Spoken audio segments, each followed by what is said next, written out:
I'm going to tell y'all right now, all of these wonderful people would not be here without Patreon supporters like you. If you enjoy credible news, reviews, and commentary on UFOs and UAPs 5 days a week, you want to support this show. What's your name? Marty. Marty, look how easy this is, Marty. Pick up your phone. Boom! You're a Patreon member. I mean, look, it's so easy. You just click the link, which is right here. Just for $1 a month, you can support this show. Just fill out the information and pledge what's comfortable for you.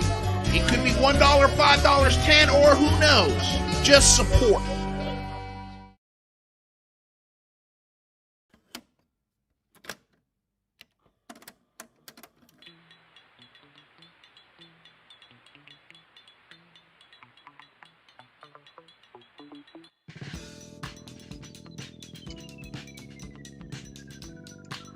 Hello and welcome to the Unidentified Celebrity Review.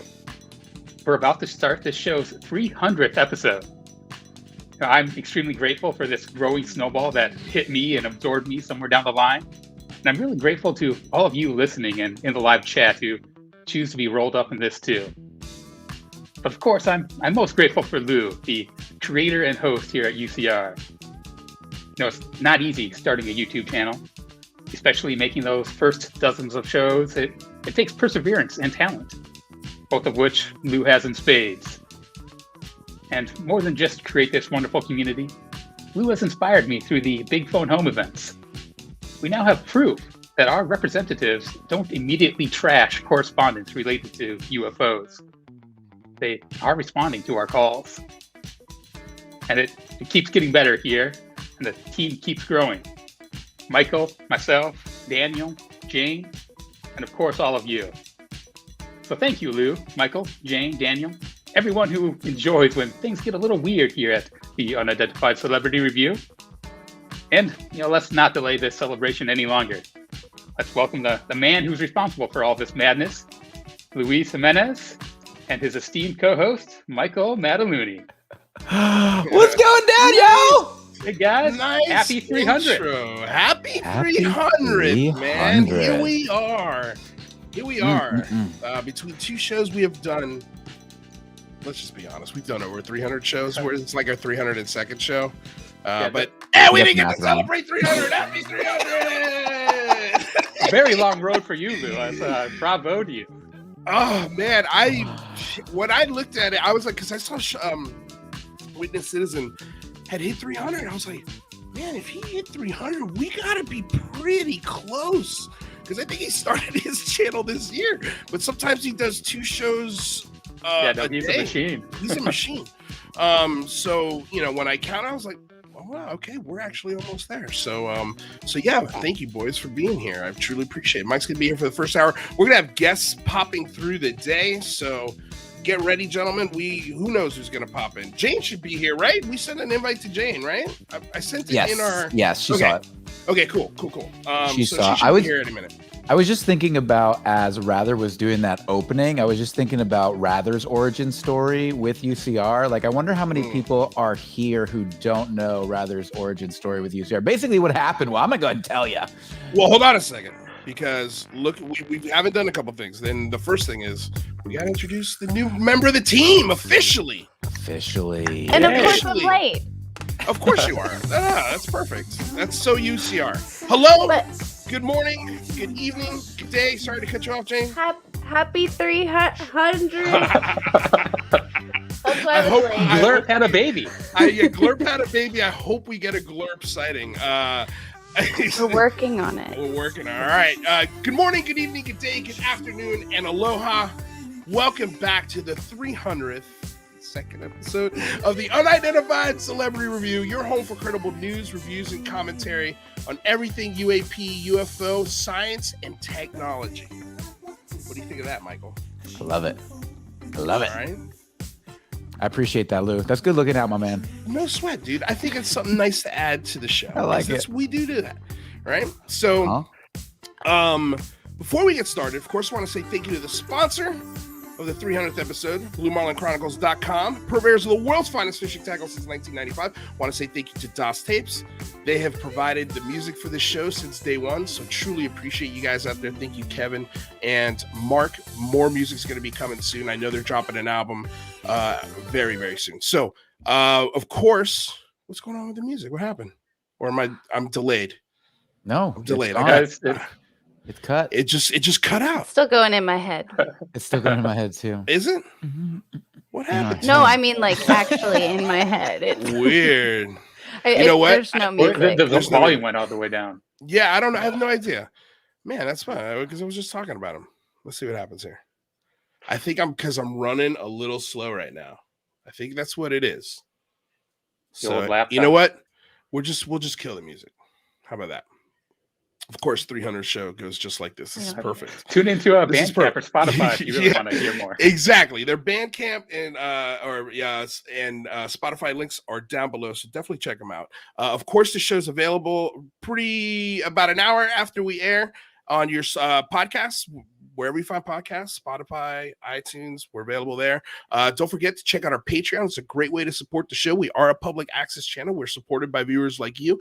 And we've also got super chats open. If you really want to get a question in here, definitely use your super chat. It's a great way to get that question definitely seen. Don't forget to like, subscribe, ring the bell, ring the bell, because when the show times change, like tomorrow, you've got Chris Lito on the Singularity Lab at noon PST, which is 4 hours early. Right. So, make sure you're there. Make sure you ring the bell. So that way you guys are caught up there. And of course, we got everyone's link trees and links down below. So if you love Jane, follow Jane. Her links are down there. If you love Michael, if you love Rather, which I hope you love all of them, all of their links are down below. Everyone loves Rather. Everybody loves Rather. I mean, okay. Speaking of Rather, you were telling the story of Rather's how I enveloped Rather into the show. The origin story. I mean, he was okay. So first of all, Rather was a huge supporter of the show first, and then we did something to let him down, and he was very upset with us. And so we were, I believe, and correct me if I'm wrong here, Lou, but I believe we were talking a little bit about this guy named Schmick Schmest. It rhymes with Schmick Schmest. Isn't rhymes with Schmick Schmest? It was Big West. We may have Big West mentioned secret. He secretly loves the show, by the way.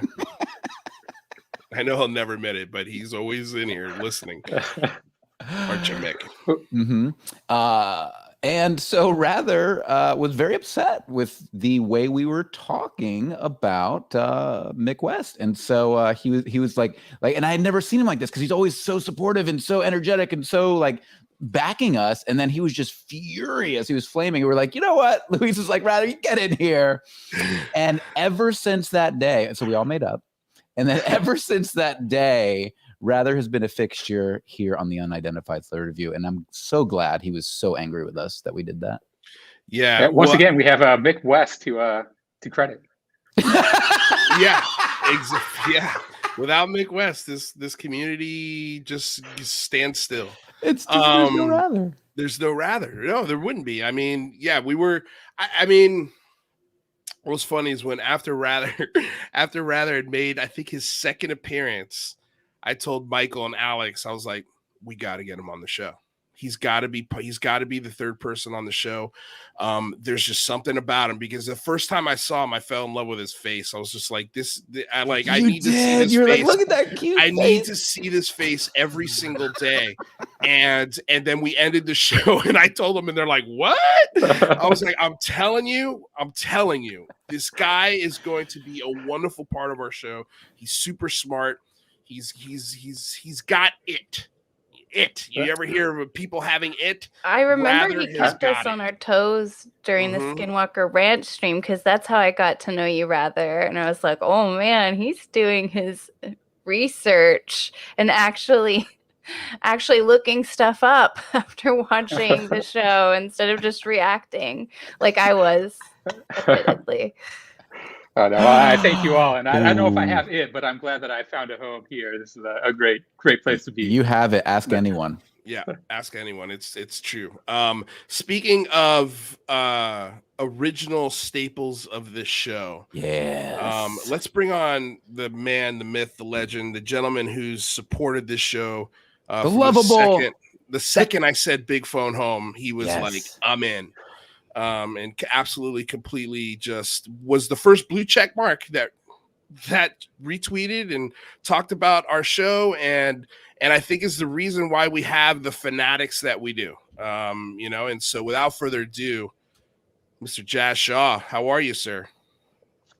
Oh, wow, you're talking about me? Yeah, we're talking about you. Oh, wow. Yeah. All right. Well, thank you. There's the yes. I want you to know, anymore. For the 300th show, it's not a golf shirt. I actually put on a shirt and tie for the 300th show. I see that, Jazz. I want recognition for this. Just to let you know, I don't do this for just anybody, but glad to be here. And congratulations to you guys. I mean, it's been a phenomenal ride, and it's nowhere near over. And I think it's important to point out, Jazz, that Jazz would not even put that on for an employer. Like if he needed to impress an employer, like he wouldn't even do that. So the fact that he's doing it here makes me feel like very warm and tingly inside. Every conference call I go on with my employer, I wear a t-shirt. I've been doing it for 15 years. I work from home. I work in sweatpants and t-shirts, and nobody judges me. But you know what? For you guys, I'm there. I love it, Jazz. I absolutely love it. I got to tell you, okay, so this weekend I went to San Diego, and I went to on a tour of the USS Midway. I saw your pictures, yeah. And it got the second I walked on the boat, I had goosebumps the whole time.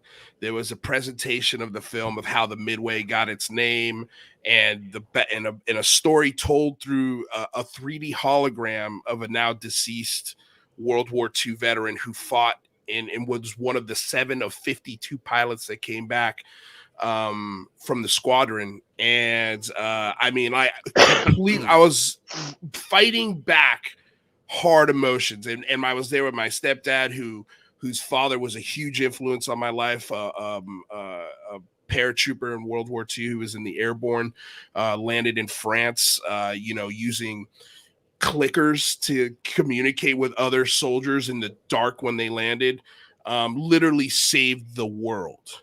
Right. And then I start exploring the ship, and I get to CIC. And that's when like my emotions really overwhelmed, and I started taking pictures, and the first person that popped in my brain was Jazz Shaw. And I started sending him pictures of the control rooms and the radar systems. I was like, hey, any of this look familiar? Yep. And I think a couple systems rang a bell, and I was just like, man, like I really it goes a lot of times without being said, like the conditions that these men and women are living through to live on an aircraft carrier out to sea in these tiny bunks with this, I think, crappy food, except unless you're in an officer's quarter where they add lobster and steaks. Occasionally. And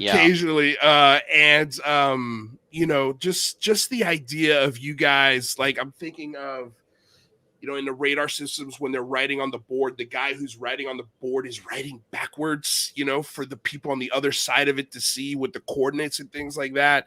And just like I said, I had goosebumps, and sort of those emotions were rising. And it's just, we always say, thank you for your service, but God damn it, thank you for your service. Like this idea that you did that and you volunteered to do it is just incredible. And it just makes me think of like it's important that we respect what these people are saying and what they see and the experiences that they have. And this is why we contact. I think this is part of the reason why, the Big Phone Home rang a bell with Jazz, because we want answers for these veterans. They deserve it. Living in those kinds of conditions, you guys deserve it. So I just want to take my hats off. Well, not really, because I've got my headphones on, but figuratively. I just appreciate everything. My hair is an absolute mess today. Sorry, guys. I just got off the road from San Diego, but I just wanted to say that, man. And the way you support the show, I feel like is the same way you would support any military member or anything that you're super passionate about. And just want to say thanks. Well, thank you, Luis. And I enjoyed the pictures you sent me. I think if you wind up sharing them with everybody else, they'll get a good idea of what it was like to be on, even before I was in. I was in during the Cold War, and CIC was already a much more crowded place. The equipment was a little more complex, but nowhere near the stuff we've seen in the recent videos. And back then, they had like 3 systems to work with, and there were guys that were literally standing there 24/7 in shifts, and they had a piece of plexiglass over a map and a grease pencil, and they had to sit there and track everything on the surface in the air that came in with a grease pencil, and like, here it is now, here it is now, and do all the calculations manually. And it was a very different time. And I do thank you for recognizing that, because it was a very different time. And everybody got the job done. We went out and did what we had to do. And I watched a number of people die. I watched several planes go into the ocean. And that was during the Cold War. And right now we're in very tense times. And there are still people out there every day in Combat Information Center on various ships, and also our allies, of course, don't forget them, that are out there, and they get very little sleep. And it's the conditions can be horrendous, but people go and they do that thing for us. And I appreciate everything you said. And I want to add my thanks to yours for everybody who's doing it today. Yeah, appreciate it. Well, what's funny is you said you wanted to come on here, and nobody's got a whole ton of time. We're gonna have people popping in and out. We've got another guest in the back. I want to say thank you to Christian Thompson for the 200 DKK donation. We truly appreciate it. It says thank you for your contribution to the community. Best regards from UAPDB.com. Guys, go make UAPDB.com the first place you go for UAP news, because it is a conglomeration of everything. Every interview, every show, every article, every clip is sourced right here, so you don't have to go looking for it everywhere. So check out Christian's site. It is unbelievable, and a friend of the show. Thank you so much. Truly appreciate it. You said, Jazz, before you got out of here, you wanted to talk about Anjali and the expedition and how it has been canceled. And what's funny enough, Alien Girl 111 had an interview with her yesterday, and I was literally in the middle of watching it, and she's here, so let's bring her on. Amy, how are you, my lady?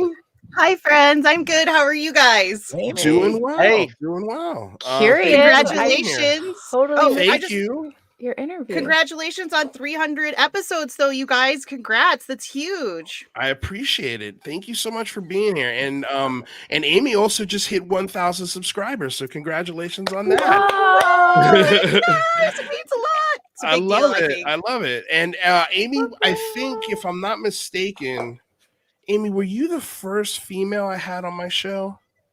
I think so, right? Yes. And we had a really cool discussion, and I thought she was mad at me for a second, because when she ended the show, one of her kids was getting into something dangerous, and she's like, "Oh, gotta go, bye." And then she hung up. I'm like, did I do something wrong? Did I say something wrong? What happened? That was so my funny. first interview. That was my first interview ever. So when you're starting and you're like new to, you don't realize like you need kind of like a space, and you need to kind of be away from your kids. And like I don't even like I'm surprised how far I've come. And I watched that interview. It's like that's such a trip interview to watch, Luis. If you go back and watch it with like you and me talking back and forth, it's fun. It's a fun episode. No, I'm sure it is. I'm absolutely sure it is. Jordan Mack with a $4.99 donation. I have a fever, and the only prescription is more Jazz Shaw. Okay, well, speaking of Jazz Shaw, you had an interview with Anjali, so we'll get to your thoughts in a second. But Jazz, what specifically did you want to talk about Anjali with?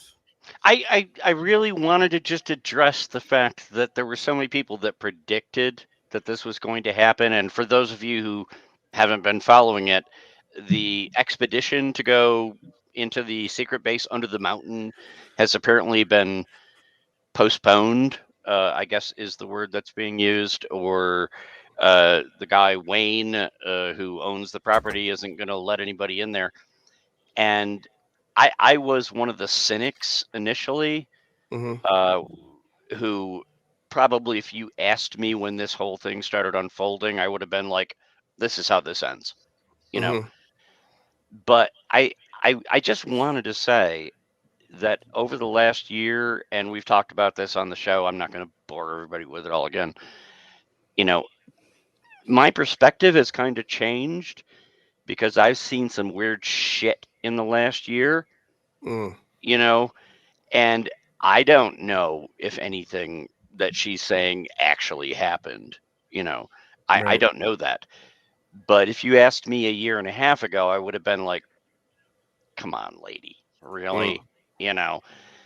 But I have gotten to the point where I've seen some things, and now I hear people say things, and I'm like, that doesn't sound likely, but really, who am I? I've seen some unlikely stuff. I don't know what to say about that, So does it mean she was lying? If you'd asked me a year and a half ago, I would have said, yeah, she was making it all up, or she's just insane. I think there are other possibilities, like maybe Wayne is somebody who has been deceiving her. Maybe she really believed all of this. And does that mean she's hearing things that aren't real and she has, mental health issues? Can we rule that out? I guess not.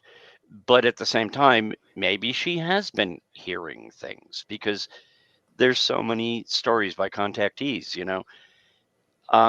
So I just wanted to come on and say, because I know a lot of this is going on today, and I've been watching all the people going, yep, we knew how this was going to end, right? Yeah.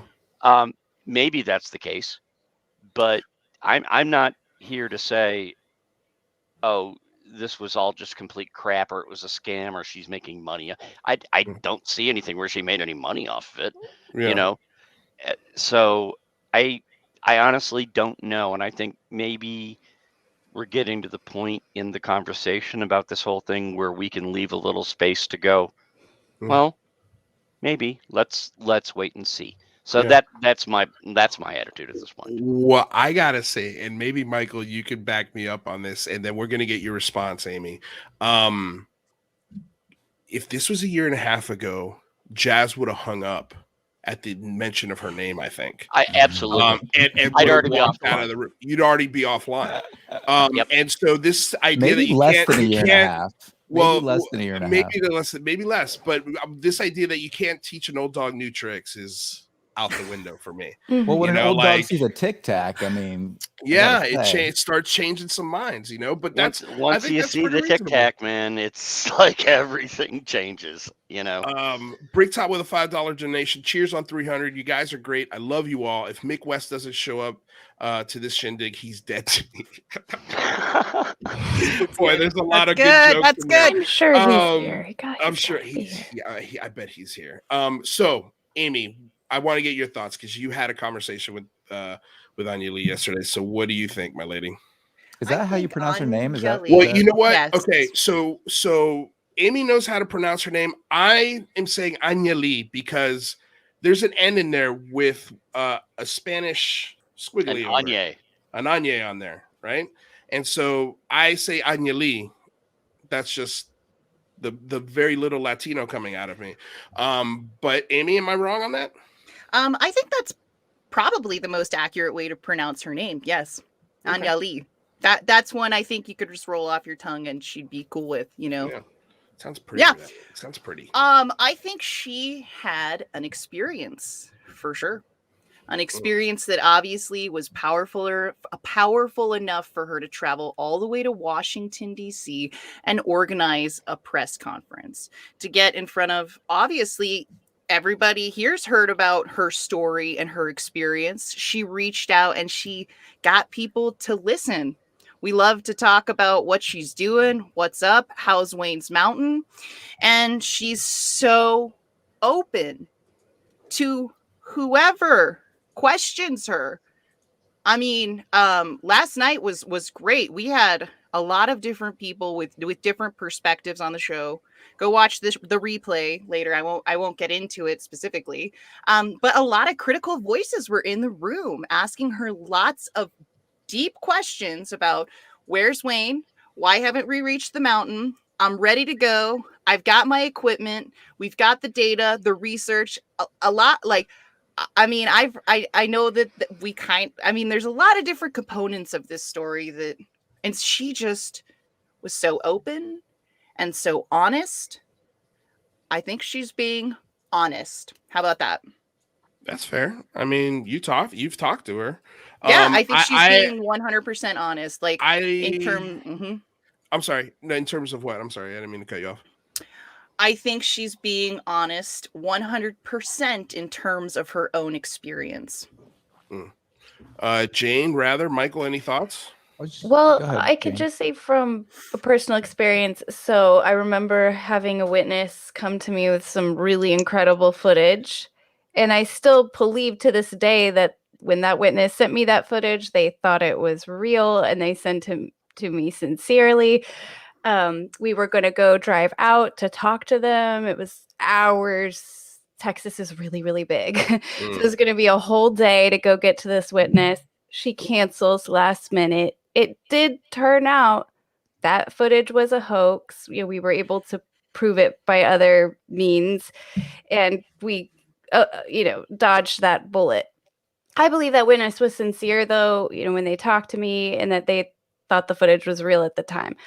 That I really cannot speak to Wayne or the authenticity of this, but it does remind me of that feeling just on a complete gut level, stomach. But also, I mean, is it possible Wayne got a visit by somebody? This is a high profile story.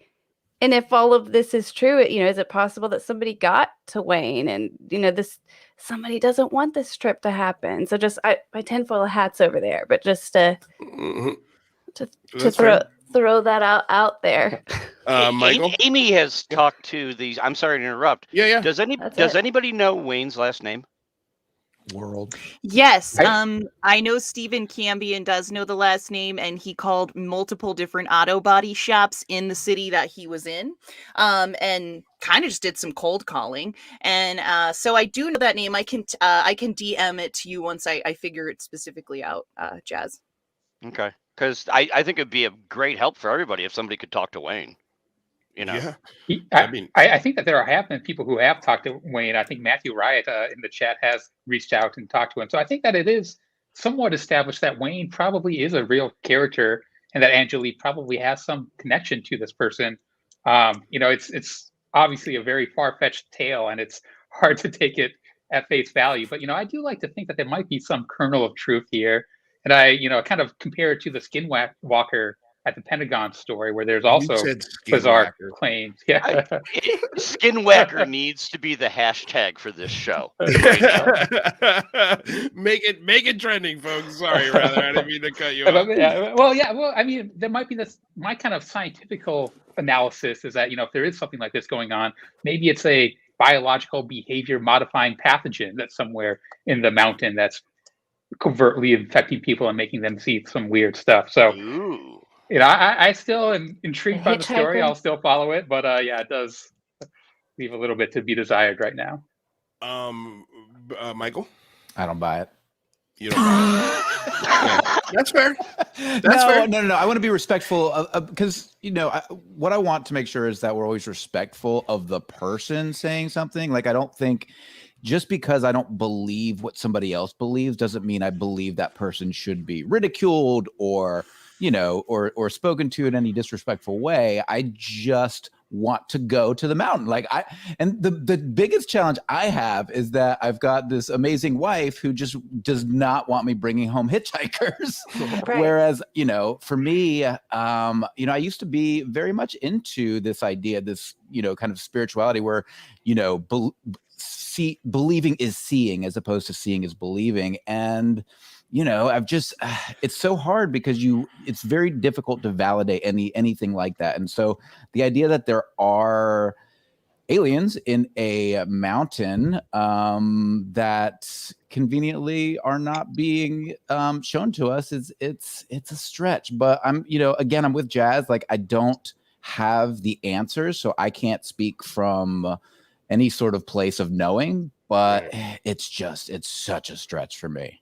It's tough, and that's Thank you to understandable. NP, by the way, and I will just jump in because I'm not going to be here much longer. We got a lot of people to get in, but I noticed my wife was in the chat, and thank you NP for the 30. Anybody who donates $50 to the channel, my wife is ready to pour shots. We should tell her to start pouring one because we got one. Grant Levac to the rescue. All right, honey, start pouring. NP with a $30 donation. Happy 300 crew. Here's to another 300. We truly appreciate the support. One of our wonderful supporters from the beginning. So appreciate you being here, my friend. And then Grant Levac with a $50 super chat, and also just the most amazing. I mean, are we calling them memes? I don't know what to call them. They're deep fakes. I guess deep movie fakes. He does so much just work promoting this show and loving our show. So Grant, thank you, man. You are an absolute beast when it comes to talking about this show and helping us out here. And now you've given a $50 donation, and we truly appreciate it. Honestly, it's amazing. Congrats UCR on 300 shows. What a ride, massholes, Vages, Beavers, deep fakes, the Big Phone Home 2, Snappy Salas, new hosts, awesome guests, rather boot oofs. Oh my, what memories and laughs. Thank you for all that you do. That is an awesome super chat. That's maybe one of my favorites. Grant has convinced me over a period of time, and we've talked about this online and on Twitter, that I'm not even sure if Luis actually exists, because his face shows up in so many places. It's like Luis is just probably some fake thing, and he's been running the show the whole time, and we're all falling for it. He's an actor, right? Yeah. Well, maybe he's not an actor. Maybe he's CGI, and that's why it's so easy to put your face on Hitler and everybody else in history. Wow. Thank God. So, I don't think he's put me on Hitler. Thank Jesus for that. Now you've got the idea. There you go. Maybe he's a CG psyop. So very possible. Well, speaking of CGI, there's a gentleman in the back here that we love every time he comes on the show. He's a political correspondent for the Daily Caller and the head UFO correspondent as well. So without further ado, Mr. Alex Sears, what's up, buddy? How you doing? Good to see all of you. What's up, brother? I had to bust out the tie for such a wonderful and special occasion. I appreciate it. I like all the ties that I'm seeing. This is a lot of fun. Congratulations to you guys. This is amazing. Was the CGI segue about his background image, Lou? Yes. Absolutely. No one wants to look into my horribly messy apartment, so I have the nice. This is for the $50 super chat, by the way. Congratulations, guys. Thank you so much, Jazz Shaw. And by the way, guys, he's been doing that since the beginning of $50 super chats. The very first one he got, he was like, I'm going to pour myself a shot. And in fact, anybody else who wants to see me do another shot, just toss in $50. I'm just like, man, I can't believe you guys. It blows my mind every time I get $1 in these super chats. It's insane. Like, it's crazy, but you guys love the show. You get the show. You don't mind supporting. I love that I don't have to force this on you guys. You just want to do it, and or drive an Uber. It's amazing, man. They just don't. They hate the idea of me driving Uber, and I appreciate that. NMUAP with a $10 donation. Loved Alien Girls interview. Thank you for bringing the people you did. You did the 505 proud. Is that your area code? That's my area code, Nuevo Mexico. So yeah, New Mexico UAP. What's up, dude? Yeah, thank you. We did. And then I wrote in the chat, eyes on the skies in the 505, man. Love it. Thank you for giving UCR super chat. We love you. We love you, man. Oh, did I miss this one? Event Time with a $5 donation. Thank you so much. Cheers on the 300. Thanks for being a bright spot during the pandemic. Hey, thank you for being here. You're just a bright spot for us as we are for you. I mean, honestly, you guys. And speaking of just sort of how this community is growing, the Discord's on, you guys. Okay, we're on Discord. We've realized what's happening on Discord. We're late to the game. I apologize. I'm late to the game specifically. I can't say the same for Rather and for Michael. And as a matter of fact, I was on the Discord last night, and the guys were like, "Hey, we'll send you $50 super chats to raise enough money to fly Michael up to where Jazz is so you can help him install Discord Yes. so he can start being part of the Discord. And I was like, oh, let's see what happens. You know? Nope. I don't know if Jazz wants any part of that, but you never know. No, there wasn't another. That was a 5. That was a 5. Sitting here like, oh, you got another 50, and she's standing here with a bottle. There is a New Zealand. There is one. Okay, from Kooky Nick. Wait, well done on 3 Hub. Wait, What's that's New what's Zealand. the conversion 50 rate there? Well, we'll do the math right now. It doesn't matter. George says drink. George says drink. It doesn't Jazz, matter. if the woman says you drink, I think you have to drink. Yep, indeed you do. Toast to you, New Zealand. Thank you, Jazz Shaw. Thank you, Kooky Nick. Great show, great people. Jazz from New Zealand with love. There it is. Yeah, baby. All right, guys. We do not want to kill Jazz Shaw. So please, no more $50 super chats. $49.99. $49.99. There you go. Even Lewis shows up on Discord. Woohoo! From Alex Milius with a $2 donation. And I saw my buddy. Guys, if you go back and watch, I think it's the 3rd episode. This gentleman here, he's a stand-up comedian, my Irish brother, Frank Cronin. Really funny dude. Served in special forces, if I'm not mistaken, for the Irish Army. Served time in Africa. I mean, he gave us some. We talked. I think there was the first episode we did almost 3.5 hours. Him and I just sitting there talking about all sorts of stuff. Wait, the first episode of UCR? The 3rd or 4th, yeah. Wow. Go back tonight. Go do your homework. Go do your UCR homework tonight, guys. This was an insanely cool conversation. You know, and this is the kind of guy who walked from San Francisco to Los Angeles to raise money for homeless people. To get people off the street, and he donated it and did a lot of great work with the money that he raised. And has been a stand-up comedian. He's a stand-up comedian. Yeah, I love talking to comedians about this topic, and then to have a military background too. That I'm gonna have to go back, and I think I missed that one. I mean, I know I missed that one. I would have remembered it. You want to listen to that conversation. It's incredible. So shout out Frank. Thanks for being here. He was the one who really inspired me to do the show. And he's like, yeah, I think what you're doing is great.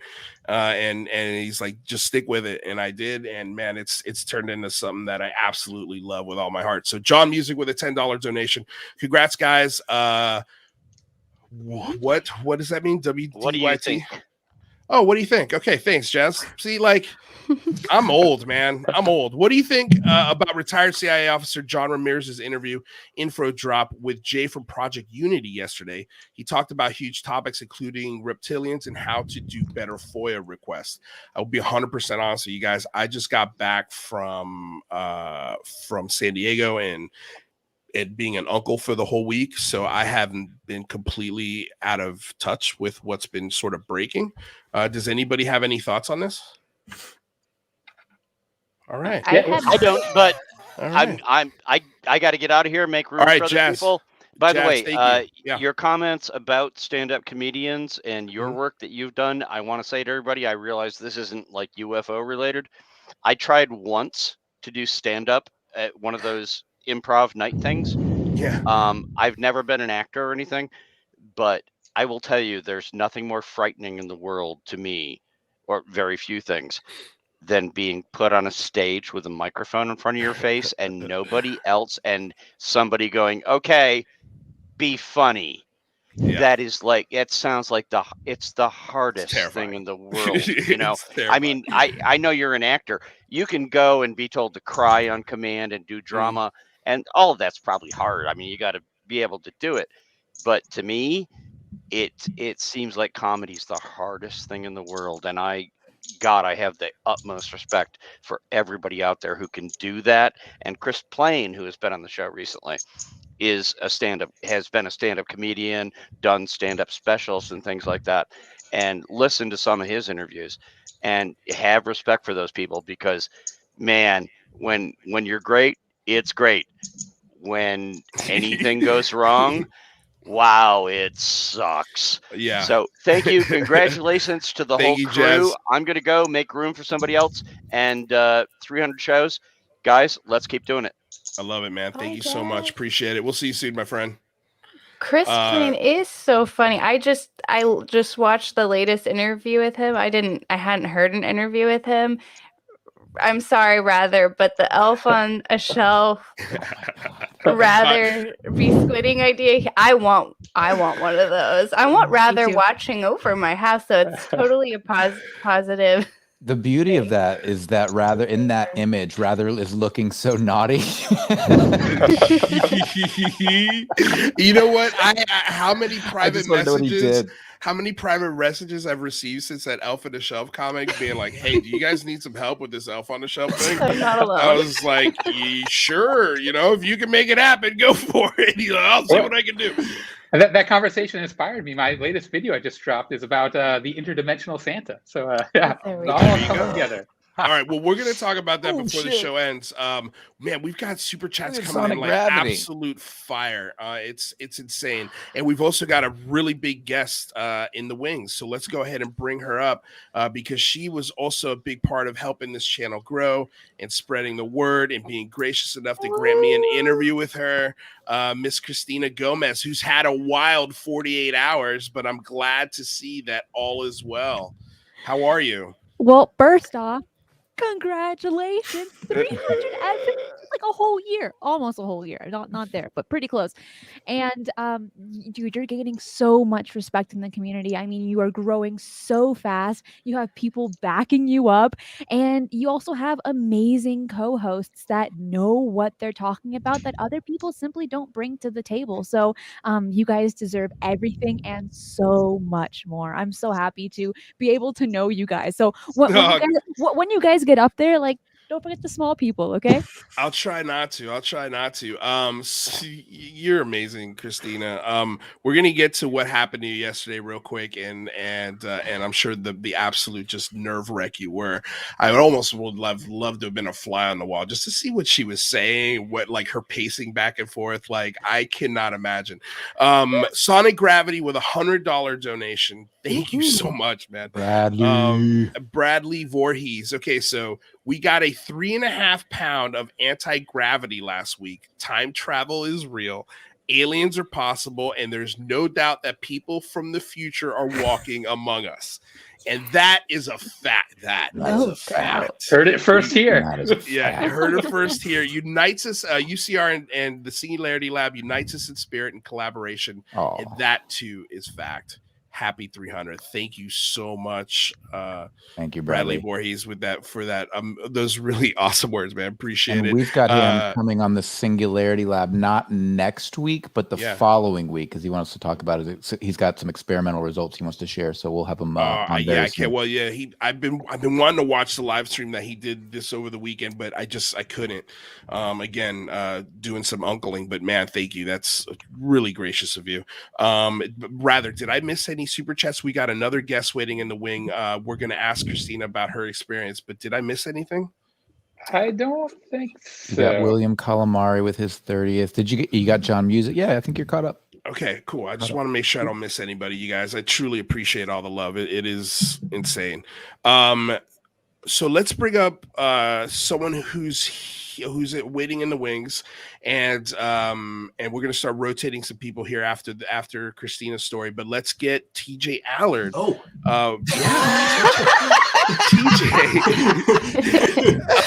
Well, you know what I saw when I was reading Bradley's donation, I saw TJ going like this. What was going on? What was happening? Nothing. Well, happy birthday or happy 300th. Thank you. I appreciate it. You scared me when you said my name. I'm like, all right, he's going to somebody in the. Oh, it's me. Hey. Awesome. Yep. Sorry, I forget that you guys can't see other people's windows back there. Right. Yeah. They only see I think mine. And that's it. Or maybe you and Michael's. And I know Aliens Girl's got to go. Oh, Amy, you got to go. I don't want to go. You have no idea how much I love this. I'm having so much fun. But congratulations so much. You all deserve it. We are so proud of you guys. You guys have created this beautiful thing. And thank you so much for inviting me on the show to hang out with you guys. It's always like the coolest thing ever that could happen to me. So thank you. You are too sweet. And my lady. congratulations. Thank you. Guys. Thank you. And ditto. Thank Congrats to you as well. I'm excited to see what comes next for Alien Girl 111. Guys, check out her channel. It's super easy to find. And yeah, Amy, tell people real quick where they can find you on Twitter, just in case they don't follow you. Definitely. You should be able to search Alien Girl 111 on Twitter, but you can also search Paper Crane 111. Sometimes that comes up. And then also just search Alien Girl 111 on YouTube and you'll find all of my information. All right, my lady. We'll see you soon. Thank you so much. Bye, guys. Ciao.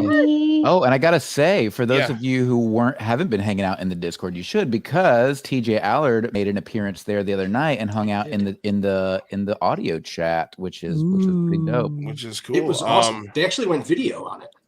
Oh, it was video. Cool. I didn't know that. They did do video. I was told. Yeah, you did a cool. It was like 3 hours. No, God, no. Okay, like or an hour. Okay, all right. Okay, well, maybe that was a different conversation. I did 3 hours. I did rather, and I did. You might be experiencing lost time, TJ. Well, real quick, time travel. before we get to Christina's story, Alex Sears has got to get out of here. Alec, dude, thank you so much for always coming aboard and providing political context anytime a story breaks.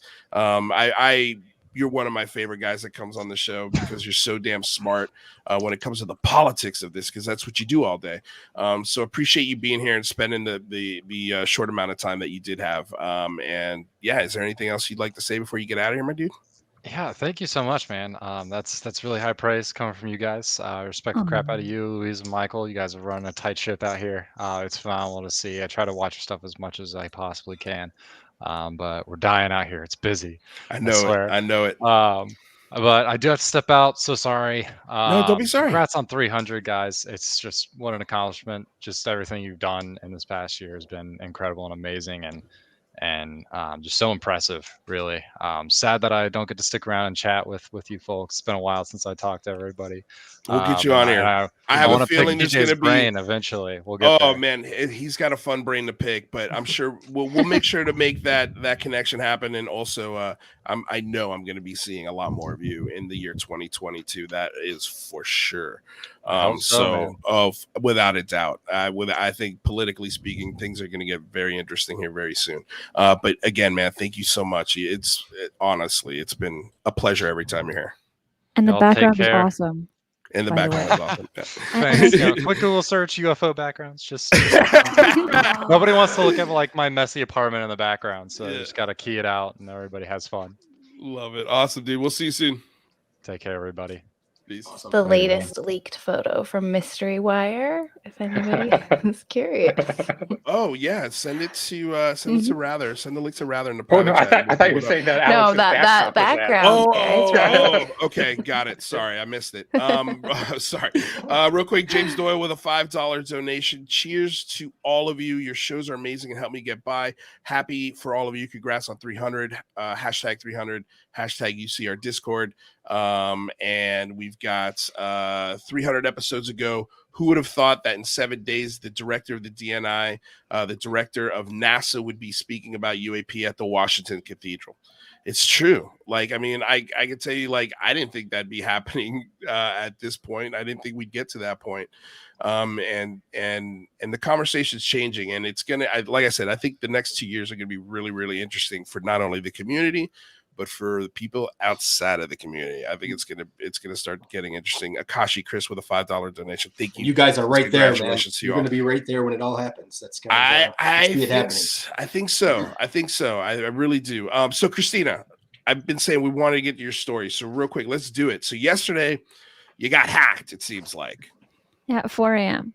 I was up and I was crying as soon as it happened. Yeah.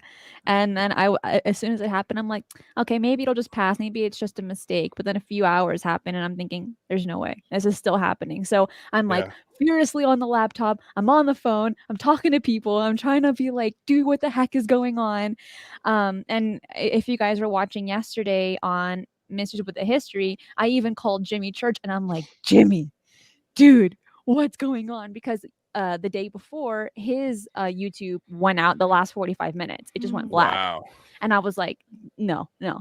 And I'm just sweating. I'm like sad because there was no reason behind it. I had no strikes. I didn't violate any of their guidelines. So there was simply no reason to why it happened.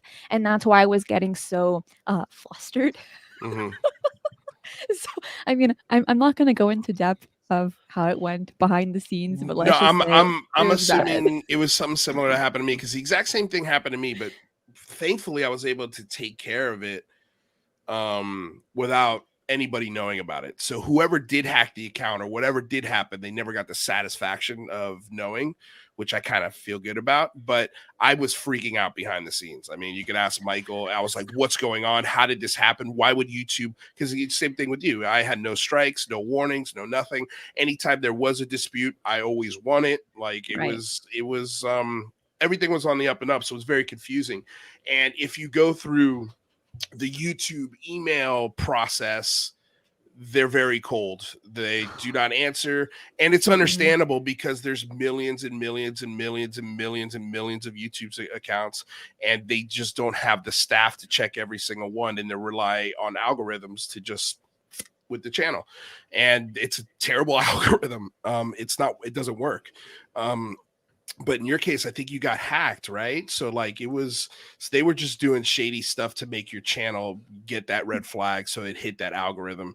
And so somebody was just trying to mess with you, which is just gross. It's gross. But what I loved was the response. And this is what really sometimes confuses me about UFO Twitter, because I feel like we're all siblings, right? Who are allowed to yell and pick at each other and call each other names and do whatever we want to each other. But the second that somebody outside of that bubble messes with one of us, all of a sudden you've got like you're ready to fight. And that's exactly what UFO Twitter did. They rallied around you. Britain Wonderland, made a petition that got almost, I think, 300 signatures or over very quickly. People were reaching out to the mods at YouTube. Like UFO Twitter absolutely and this is what the power that you guys have and you don't realize you're sitting on. Like if we could galvanize like this when it comes to calling senators or congressmen or anything within this community, we can do this. We should be able to put aside all of our BS at the drop of a dime and galvanize and become a spear that could go through any armor. And we can. And yesterday was perfect proof of that. And so, I just wanted to say that and sort of get your thoughts on how you feel about the community rallying around you. I was so shocked, but I was also incredibly humbled and grateful because I didn't expect that. I mean, I was just flooded with messages on all social media platforms, and they were like, "Christina, what can I do to help? Dude, I got your back. I will do whatever I can to help. What's your account information?" Like, not in a creepy way. Let me try to talk to Google, to YouTube, this, that, and the other. And I'm thinking, I didn't expect that. I was so bewildered. I don't know if it's like even the right word to use, but everyone was so kind to me, absolutely every single person. And I just want to say, and I said this yesterday on UCR with Daniel and with Britt and Aaron, and I just want to say thank you to everyone, because you guys don't have to be so nice. You don't have to, but the fact that so many people were, it really means a lot to me. Thank you. TJ, they did resolve it. Her channel's back up on YouTube, so it's been taken care of, which is awesome. So like the community did it, And real quick, I know Michael, you got to get out of here because you've got some stuff going on at 4:00. So dude, thank you, man, for being part of this show. Oh man, I love it. I love to be here on the 300th. And man, just thrilling. And to this fan base, I have to say, like, it's really about everybody here who's in the chat, who supports us, everybody in the Discord who supports us, everybody on Twitter who supports us. Thank you guys so much. And we also have some amazing people who stepped up as the Discord was getting out of control. We have some amazing mods that stepped up and helped to support and keep it a great place where people can come, feel respected, and have a blast. So I just wanted to say thank you to those guys as well. I think that's it. And I do apologize for having to run. But it's crazy around here and I'm just mad busy. But check out Singularity Lab tomorrow. We got Chris Leto joining us. Yeah, it's gonna be sick. All right, thank you guys. All right, Love Michael. you all. Mwah. Later, buddy. All right, guys. Michael Mataluni, and now we got TJ Allard on main screen. So it's your turn, TJ. Say something fun. Hi, everybody. No, this is great, man. Congrats on the 300. I think you guys are really. I told you before. I really think you're starting off something great here. I'd love to see the way things are coming together. It's just a matter of just galvanizing everything and just branching out from there. Getting everyone in your tent. To quote your phrase there, there's plenty of room under your tent. If everyone can just kind of stop fighting. Yeah, we all just get along. We all just get along. And I approach this with a completely different perspective. I'm looking for other ways to elevate. Like my contribution could be something where I can take it and bring it, to a larger audience, television wise. That's kind of how I look at this. Look for entertaining stuff. So I don't discount anyone's thoughts or what everyone has to say. All ears. I look for entertaining ideas in it. And I appreciate you guys letting me kind of reach out to people like this too. So thanks. No, man, I think the conversations that I've heard with you, not only on Michael's show, and pretty soon we're going to have you on this show, but in the UFO Twitter community, you do a lot of speaking engagements in there. You do a lot of Twitter spaces. Now you're active on our Discord, which is really cool. And people love interacting. They love asking questions to people like you because you were producer on the first season of Skinwalker Ranch. You've got an insight to how things happen there. You've got some really cool stories that that are personal and fun to listen to and sort of give perspective to all the weirdness that this brings. Like, it's just a weird topic. And it's, but it's just, I love what you said earlier. Like I'm not going to tell anybody what to do, but my philosophy, taking the topic seriously without taking yourself seriously. Right. Like, it's okay to listen to other ideas, other perspectives, even if they disagree vehemently with yours. It could still be respectful. It could still be, what's the word I'm looking for? Productive. It could still be positive. So that's cool. And speaking of positivity, and just so when I didn't think he was going to be able to pop up, because I don't know if I heard from him or not, but we've got Red Panda Koala. What's happening, man? Oh, he's watching the show. Sin. Hey, listen. I'm gonna. That's a great for me to get out of here. Hey, no, I can't hear TJ. anyone. Hold on. Yeah. We can hear you, Red. TJ. We got you, buddy. Thank you so much for stopping by. Yeah, get out of here. I appreciate it. No, we love you. Thanks, bud. Bye, Ciao. TJ. Take care. All right, so Red Panda is dealing with some issues. Let's see if he gets his mic working. And all right, cool. So let's see, what can we talk about? Because I didn't bring on any guests. I don't have a plan. What do you got, rather? Well, John Music was talking about John Ramirez earlier, and we didn't really address that. And I'm curious to know if either of you have a take on this. I've listened to him on Witness Citizen, and I found a lot of what he says incredible, right? Like, sounds like he knows what he's talking about. But my problem, I don't know if he's been verified that he is actually who he says he is, and a lot of what he says kind of goes over my head, so I'm not really able to make that judgment call myself. Wondering what the thoughts of either anyone here is, if you're familiar with him. Let's also open that question to Red Panda. Let's see if he's got stuff working. Can you hear me now? Yeah, we heard you before. Oh, you heard me before too. Okay, cool. No, I can hear you guys. Okay, cool. Excellent, awesome. So does anyone, Jane, Christina, any thoughts? Red? I haven't been following in with it. Okay. Yeah, I haven't followed either. I'm definitely curious. 48 hours. I'm curious how reptilians and FOIA requests go together, because both those topics came up in one interview, and those seem really far apart. But yeah, I don't know. I listened to his Project Unity interview, and I thought it was pretty interesting. I'm trying to understand, did he have insider knowledge of UFOs at his time at the CIA, or was it just like he was just a CIA guy who also, after the fact, was interested in UFOs?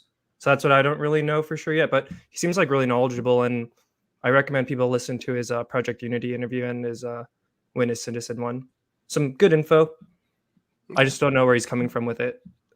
What are your thoughts? Because that's about my take too. Is that it seems very interesting, but I'm not really sure exactly where the info is coming from necessarily.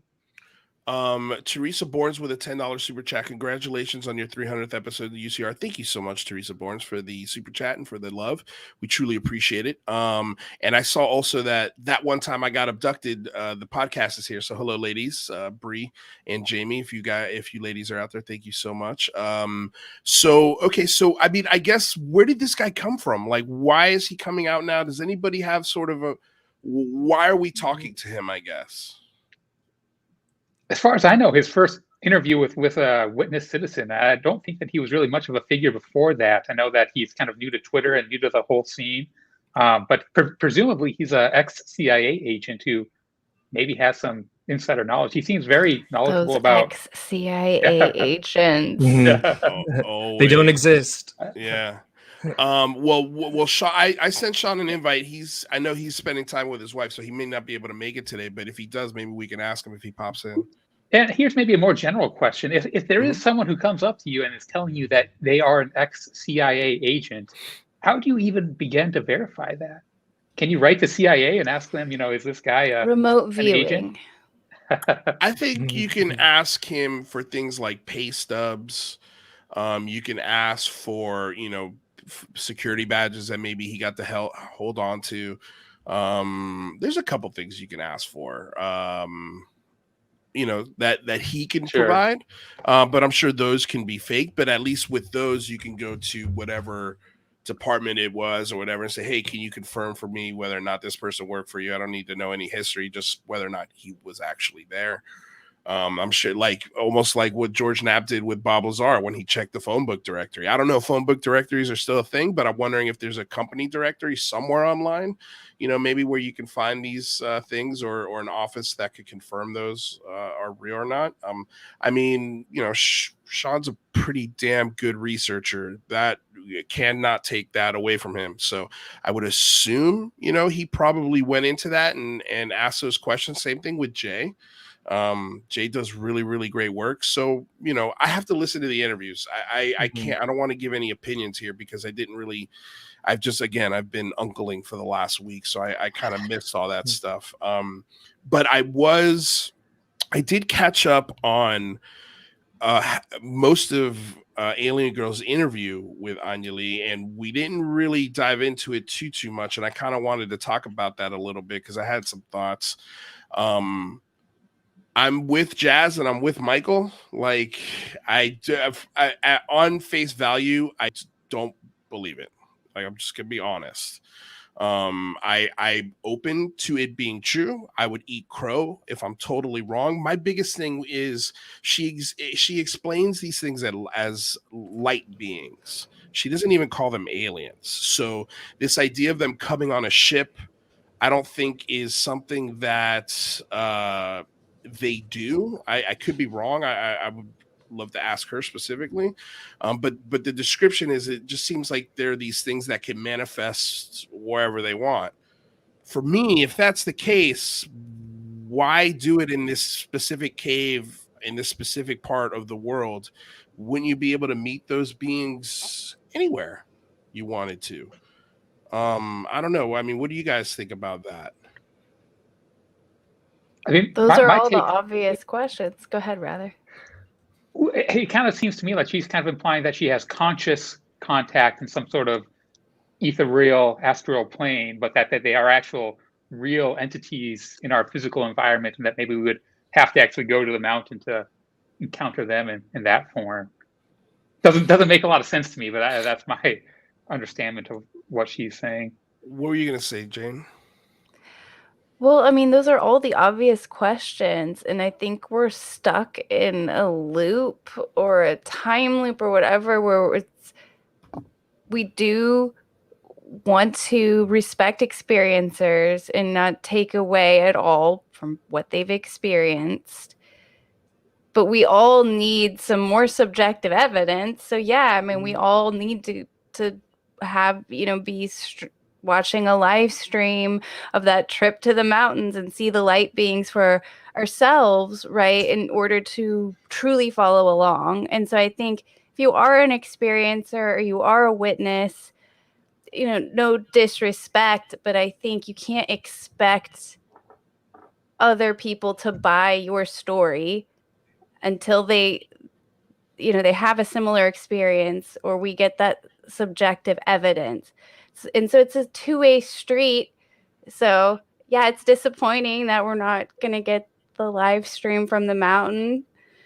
And that would have been a fun way to do disclosure. I mean, I would have been down for it.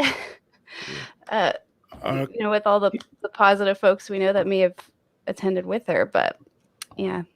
What were you going to say, rather? Were you going to say something? I think someone else might have been trying to say something. Red, were you trying to say something? I was going to ask Christina's thoughts on it because I'm curious what Christina thinks of the whole story, and then versus kind of what happened today. Yeah, I really keep away from the Anjali topic. When some evidence is produced, then I'll be fine going from there. But until then, she's creating a narrative which is purely anecdotal in nature. And I can't platform that with a good conscience. I mean, I really can't do anything with that because it could all be science fiction. And like Jane said, the evidence is all very important. But what's stopping those light beings coming to the area around the mountain? What, her Right. or some guy named Wayne? Are they stopping these light beings? Like, yeah, I just figured, if they're so advanced, I mean, pick another spot. If Wayne can't let you on the property, can we pick another spot? But like, I'm curious that you said that you couldn't platform that in good conscience. So does that mean that if she wanted to do an interview, you wouldn't interview her? I don't think that's necessarily the case, but it's more of I need some evidence to go ahead and be okay with having her on the show and exposing it to a ton of people that aren't really familiar with the topic. And I think when it comes to the UFO platform, the UFO community, or the UFO phenomena, whatever, I think for those that are just starting out, it's important to start off with evidence, with things that are tangible. And then if you want to go into the more anecdotal part of it, or if you want to go into the more spiritual experiencer aspect that doesn't really have evidence but is just as interesting, I would say first start off with the facts and then go from there, so you're able to better decipher what at least you believe is true and untrue. Because as we know, we've been doing this for a while now, and we can comb through a ton of information, but it is hard to decide what is true and what is not true. And I think if you're starting off with people just telling stories with no evidence to the best of their ability, I don't think that's necessarily the best place to start when you're on this path. What were you going to say, rather? Well, yeah, I mean, I find it kind of fun, actually, and entertaining, her whole story, right? I don't really believe it, but I it's kind of cool.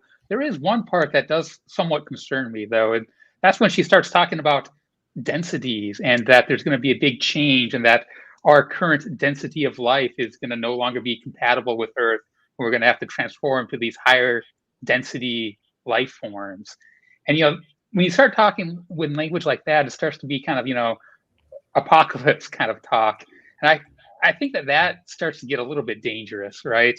And that's where I kind of have a little bit of trouble of really diving in and viewing it as a complete, entertaining, fun kind of little endeavor. And, I think that whole apocalypse kind of angle is maybe getting more interesting it's now with tired some of the things too.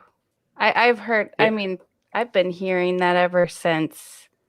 Every year, we're all going to. Some of us are going to ascend to a new level. The rest of us will be left behind. You'll be able to connect to the beings if you can open up and evolve and pass through these next challenges. I've heard different people say that every year, every month. So when I hear language like that, it is a bit of a turnoff as well. And so I'd also say two experiencers or two witnesses, when you do come forward with this topic on UCR or on my channel or anywhere, just remember, be conscious of your own human instinct to make assumptions and to make presumptions about things. Even if you have a gut instinct about something and you think you got a download, it may be really wrong, and you may be tainting your own experience and your own truth by sharing that so so strongly, you know, along with maybe the more factual part of your experience. Red, any thoughts? I was kind of like watching from a distance. Oh, and also I forgot to say a happy 300. Congrats. Congrats, everyone. I was trying to fix my mic and stuff. Yeah. But watching from a distance is kind of like what I've been doing. And even for her, I guess maybe PSA to people who feel like they're in her position, I would really recommend doing a bunch of research across multiple contactees, because even if what she's saying is totally true, I personally believe that like these things mess with people. So even if it is, you know what I mean? Before you put everything out there on the line and you're this Twitter figure now, I don't know. And I just hope I wish her well, especially because like everyone obviously, right, who was like waiting for this to happen is like loving that this happened. So she's still a human, but it's easy to throw fraud, kooky, wacko. It's easy to throw those terms out right now because what happened has confirmed their belief that what was going to happen, and you know, but another part of me says, well, just then be careful when you make claims like that, because you're not going to be able to control how people react to it when you don't come through with the claims. I mean, this is a cruel community as well. It can be kind, it can galvanize, but at the same time, it could absolutely crucify you if it chooses to. Yeah, it can. And I guess with this, you know, it's very woo woo, and you know, I have to think of like the teenagers and the Zoomers who are on my channel just learning about this, and some of the things she's saying have been told before in variations. All of this, like, I am the Oracle, look at me, I will show you all, and that part can be very sticky. And again, we've seen it before. Tammy Blessings with a $10 donations. Thank you so much, Tammy. Happy 300th. Truly grateful for all you do. Love you and congratulations. And then John Greenwald from the Black Vault, who's been taking a lot of heat the last week, and I have no problem defending. Says, wanted to pop in real quick as I'm driving to see my son finish soccer and say congrats, Lou, and the UCR crew for the big 300. Cheers to the next 300. Thank you so much, sir. Are you texting and driving, John? Don't. No, hey, easy. Don't let certain people hear that. Easy, yeah. Well, especially in the state of California. Yeah, they might call the cops on you, knowing some of these folks, which is wild to me, man. Like, it's okay. Like, can we talk about that for a second? Do you guys mind? Let's talk about it. Okay, sure. Because I think it's this idea that Twitter needs a police department is insane to me. And what's even more insane is that this police department yells and screams when somebody is bullied and then turns around and bullies the person that is sometimes disagreeing or said something. Yeah, and sometimes bystanders. Hello. Like, it is insane to me that you don't understand you're being a hypocrite. You're yelling at somebody and sharing private messages, and you know, like, nothing is sacred on UFO Twitter. If like, now I have to be careful with every private message and every correspondent that I have. Not that I was thinking of that anyway.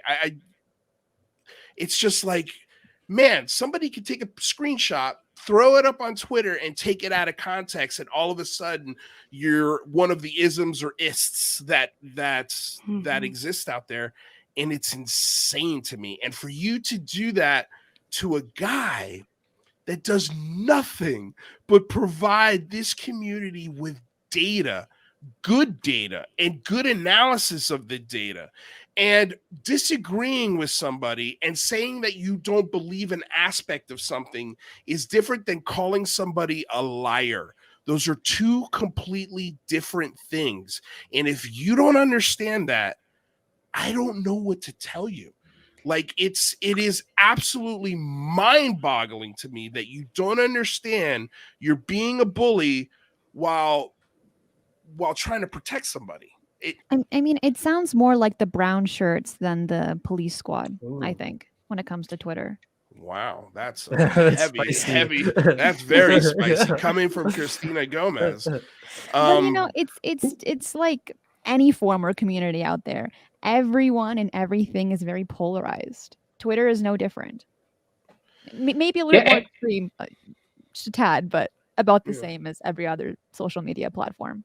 And calling someone a liar or not believing what someone says, I mean, I think that's acceptable behavior, right? And I think that, you know, we all need respect. We need to respect everyone, no matter if they disagree with you, think you're a liar or whatever. You know, we're all humans, and, you know, you don't have to be a hero of the community to deserve respect. Right. And it's just funny. You know, like, and here's the thing, right? I'm just going to say, I love Joe Murgia. Like, I really do.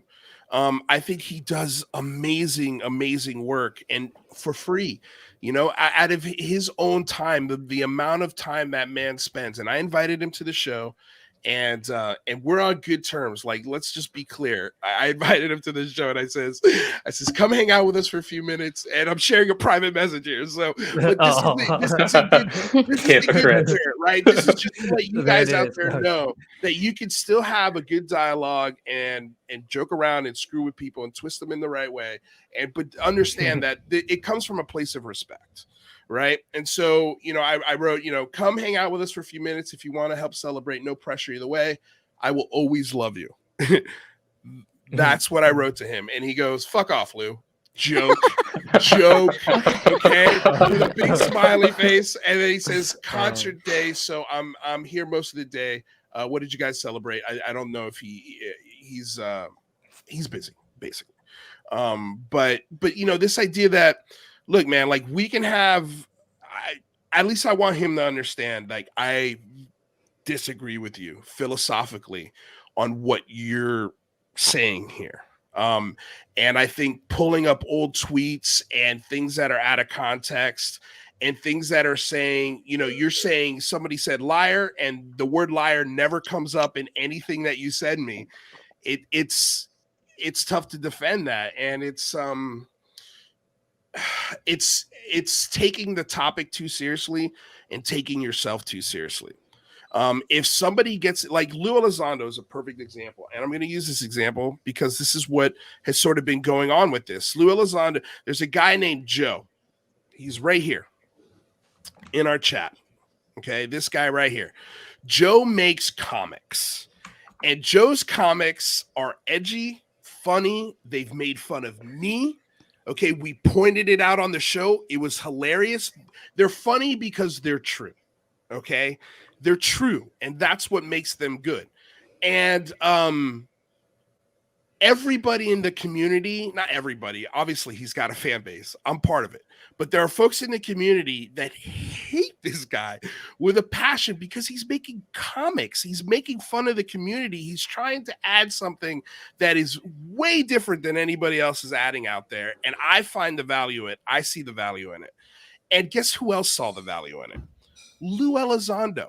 Lou Elizondo tweeted to this guy how funny he is and how much he appreciates his work, even though they might disagree on some things. And if Lou Elizondo's not getting offended by this guy's work, neither should you. What gives you the right to be more offended than the person that's being talked about? And I think that's the biggest issue with the community is somebody writes something, doesn't say something, writes something that is hard to pick up on tone, that's hard to pick up on intent, and they may take out of context because it's easy to get lost in translation on Twitter, and then they get outraged. They get outraged and they say, we must stop this. They put their flag in the ground. This is unacceptable. And then begin to berate everyone who agrees with that point of view. They begin to cancel everything that's associated with that point of view, and they call for everyone else to do so and to pound this person into non-existence. They're bullying. It's a power move. It's a power move. So I will recognize when somebody is really sticking up for a friend or getting behind a good cause, trying to make a change, like Britt, like setting up the petition for Christina and her YouTube going down. Like, that was just so clear, the intention there and the movement behind it. But when somebody seems to be getting high on, hey, look, I've got all these people that agree with me and they're doing the same hashtag or they're canceling the same person, and then everybody who is against me is, against this cause. To me, that really is somebody who's wanting power over others. And I mean, there's a lot of quotes about power that people can we can pin, do a super chat, But the hilarious thing is, and we were talking about this in the Discord last night, like, who's got power here? Most of us do this out of the goodness of our heart, and we go work at a grocery store or wear a real brown shirt UPS truck driver, which is just awful in the summertime, or an Uber driver or a waiter or a nurse or a pilot or somebody who's just looking to escape for a couple of hours, doesn't want to deal with this. Like, they're already dealing with that at work, so it's just it's wild to me. It's absolutely wild to me, the hypocrisy in it. And that doesn't mean you're a bad person, but just try to look in the mirror for 5 minutes and also look at your posts. They're not getting liked. They're not getting retweeted. There's a reason for that. There's a reason why other people's comments that disagree with yours, simply just disagree, not in a accusatory manner, just simply disagree, that are getting way more likes and retweets and agreement. And the reason why is because you're not looking in the mirror. I mean, at some point, you got to look in the mirror and say, okay, maybe I got this wrong, and just eat the crow. I mean, it's happened to me multiple times on this show where I've had to eat crow, where I've been wrong. And that's why, God, dude, this is why the philosophy of the show is what it is. Take the topic seriously. You can't do UFO reporting if you're afraid of being wrong. There's no way. A few months in, guys, when I first saw Chinese lanterns, I thought aliens were invading. I mean, that was one of the things that got me into this. It wasn't necessarily run. And now I know they're Chinese lanterns. You have to laugh at it and then share in that with the community. Hey, I was wrong. I thought it was this. Turns out it's that. And I just embrace it, jump into it. It's fun to be wrong. This world would be a crappy place if I was always right. We don't want to live. We don't want to live in that world. Right. And yeah, there's just a lot of folks who know they're right. And that's how could you know you're right on this? How could you possibly know? You don't know. You don't know. Even the most ardent experiencer, I'll say it for you too. You don't know. You don't know. You have never followed these things back to where they live. You don't know how to read their language. You don't know how to decipher their language. You don't know their culture. If it's a they instead of a them, or like rather says some sort of gas that's seeped into your system that makes you think you're hearing them. We don't know. And that's what makes the topic so much fun, is we get to explore and theorize and talk about and bounce ideas off each other. It's the whole point. John Music with a $10 donation. Thank you so much, my good sir. The nuts and bolts and esoteric and cryptic abductions and the ancient aliens people have to unify into one massive supportive movement of friends. Otherwise, the entire non-human disclosure movement will be harder. I agree. I mean, if this whole community can't galvanize, and the part that kills me is it clearly can. I mean, just ask Christina Gomez. This community can do beautiful things when it wants to, but man, it could really tear other people apart, or at least try to, if it doesn't. And when it comes to power, it's never going to end well. Everyone is different. Everyone has different perspectives and experiences. Who is more valid over the next person? Who? Nobody. Okay. The internet fighting and bullying is completely pointless. What gets me 95% of the shouting and yelling is being done by faceless, anonymous accounts. And there's nothing productive engaging into fights with people like that. And they're kind of could they be bots? But they're probably probably trolls and just stirring things up. But at the end of the day, all of our differences and different perspectives, that's what makes a really spicy and kind of delicious dish. It brings us all together, and it makes things more interesting. So when it comes to that, I completely agree with Jane. Being right all the time is boring, and having different perspectives, knowing that we're all different, it makes a really good bowl of noodles. You always bring it back to the ramen. I have. Do you have any thoughts, Red? I guess one thing I would say is we just like no one owns this topic, so I feel like we're all in for a lot of hurt if we're gonna try and act like we do. Right. Like it's like the sun is how I view it, and like no one owns the sun. It affects all of us. So eventually, if it goes the way we want, right? Like pretty soon, everyone's gonna be a part of this conversation. So we can't get mad at like Demi Lovato being in it or so and so being in it because we don't approve of it. It's my thoughts. No, man, that's such a beautiful point. Like the bigger and more attention this topic gets, it's going to bring in personalities that, and I'll agree with you, have no right to talk about this, but we do not get to choose. That is out of our control. If Demi Lovato or Patrick Street. Ewing or Sesame Street or It's coming. I agree with you. That's interesting. We should talk about that sometime because I wonder what Sesame Street would look like with that type of education plugged into it. But it's like we're not going to have any say in what production team, what Twitter handle, what Facebook profile. You're not going to have any, you can't control what they do or say.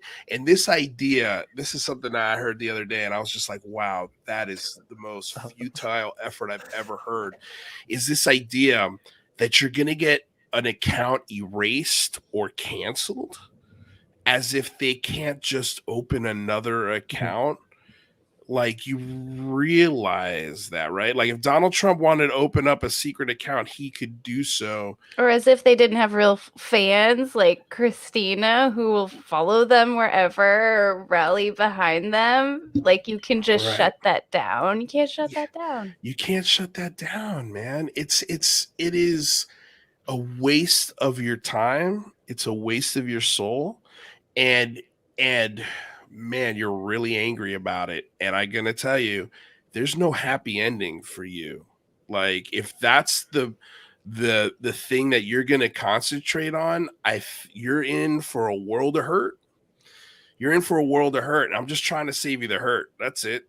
That's all, man. Wow. That was fun. Okay. Can I have a question? Yeah, please ask away.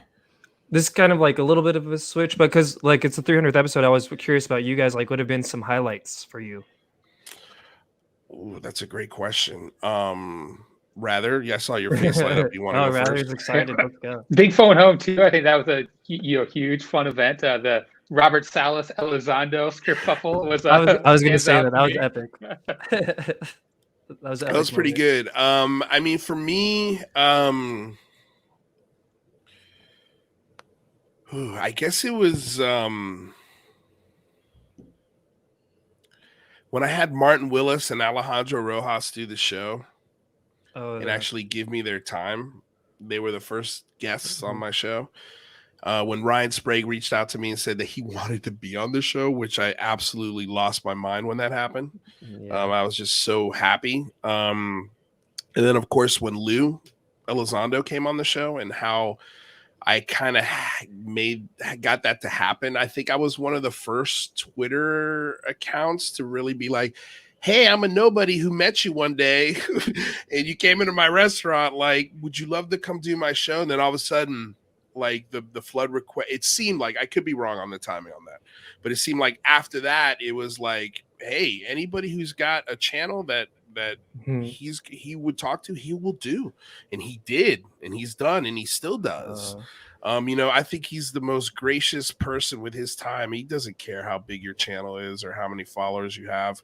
If you have questions for him, he's going to answer them to the best of his ability. I'm sure there are things he can't be 100% honest about. I think we're going to get some more answers, like I said, in the years to come. The first Big Phone Home really sticks out in my brain. Just just because of all the behind the scenes drama, what it took to get that effort off the ground. You know, when Rather joined the show, that's a big memory that sticks out in my brain. When Michael decided to join the show and how that went down, and that was a little hairy for a bit, and we were kind of like, oh man, I hope I just didn't ruin Michael's career. You know, like you know, this idea, and Kurt Jaimungal said it the other day, and I never really realized it, but this idea that we can get together at the same time 5 days a week and everybody wants to be here and nobody gets paid except for me, at least right now. You know, as this channel grows, that changes. But like this idea that, you know, you guys are here at the same time and we're doing this, like how difficult that really is to produce a show where everybody is like, yep, I'm there. Where do you need me? Whatever I could do, I will do. And Rather and Michael and Jane and Christina, you know, no offense, Red, but you just started coming on the show, so I've got zero love for you. Not yet, not earned yet. No, but that's not true. That's why I sent you the invite. You know, like, and I'm sorry if you're wondering where your invite was. I did this literally when I got home from San Diego. I just started looking through my messages. It's like link. But yeah, man, it's just been a really wild, fun, cool ride. The second Big Phone Home was even crazier and a lot more work, but at the same time, not as much, because we kind of already knew, we already had a skeleton of how it works and how and what works and what doesn't work. We learned a lot of lessons for the Big Phone Home too. What do you got, Rather? Well, yeah, I think one of the coolest parts was that now we're seeing people get congressional responses from their congressmen. You know, the impact of what we're doing in the Big Phone Home 2. It's working. Yeah, we're seeing the sprouts growing. We're actually seeing it. Like I'm starting to be hit up almost every day, every other day. People getting responses from Dianne Feinstein. I got a response from Alex Padilla. You know, it's working. I know it doesn't feel that way, and there are people who put the laughing memes under the Big Phone Home comments. You're laughing yourself straight into a corner. and I'm telling you, like, this movement only gets bigger the more information we get, the more the office is established, the more reports that congressmen and senators start getting, the more things start to leak, the more facts we get, the congressional hearings that I'm sure we are going to see, which is going to be really exciting, because I'm sure there's a lot of people who are not with us today, like a Stan Freeman, who would have loved to see something like that in this day and age. You know, like, we stand on the shoulder of giants. These 300 episodes are absolutely built on the structure of all of the great researchers. And I know I get flack for not being a researcher. I never called myself one. I'm not a researcher. I'm a pundit. I'm a UFO pundit. I'm just curious about the topic, and I find ways to talk about it every day. So, you know, but the beautiful thing is now we have an official researcher. We have UFO Jane here. So she is our researcher. So that answers, you know, part of that question. You know, like, it's one of the many, many reasons that I asked Jane to be here with us. You know, and if Christina wasn't so damn busy, she'd be part of this too. Like, you know, I love good researchers. I love people who do that work that I don't know, either don't know how to do, don't have the time to do, or don't have the attention span to do. And I love talking to those people, and I love picking their brains, and I love providing a place where anyone could come to the table and have this discussion. And it's just been a really cool experience to see this show since that date, April 24th. In a hoodie. How much has grown. Yeah, like I used to wear hoodies. Hoodies were a thing. We don't wear hoodies because Michael just kept showing up to the show in a tie, and I was like, okay, well, I guess we got to go ties now, you know. And people love the ties, but it also adds a level of professionalism, a little bit of credibility, you know, like, oh, these guys are actually taking the time to wear ties for a daily news show on UAPs. Okay, cool. And again, people make fun of me. I don't care. It's all good. No, you look snazzy, my friend. I thank you, Christina Gomez, and coming from you, I'll take that. There you go. So since April 24th, literally on April 23rd, I got 1,000 subscribers. Wow. Since this date, you know, I'm looking at the channel stats, you know, and this is not, I'm not bragging here. I'm just proud of it. Stating you know, facts. And you have every right to be. We've gotten up to 4,782 followers. You know, Almost which I 5K. know that's almost 5K. It's nothing. It's No, like in a good way. it's one in a good way. Yeah. But I'm saying, like, man, my goals. It's just are, the beginning. I mean, you've Right. just barely beginning. scratched the surface. The goals that I had for the channel are being met a lot earlier than I thought they'd be. I would have been thrilled to have been at 5,000 in 5 years. We got to 5,000 in 7 months. And can we talk about that for a second? First, I want to share my highlights of UCR. Please, yeah. One of them well, there's two, but I'll tell you the first one. The first one is my all-time favorite episode on UCR, and that is when Lua Elizondo brought Lua Elizondo Sr.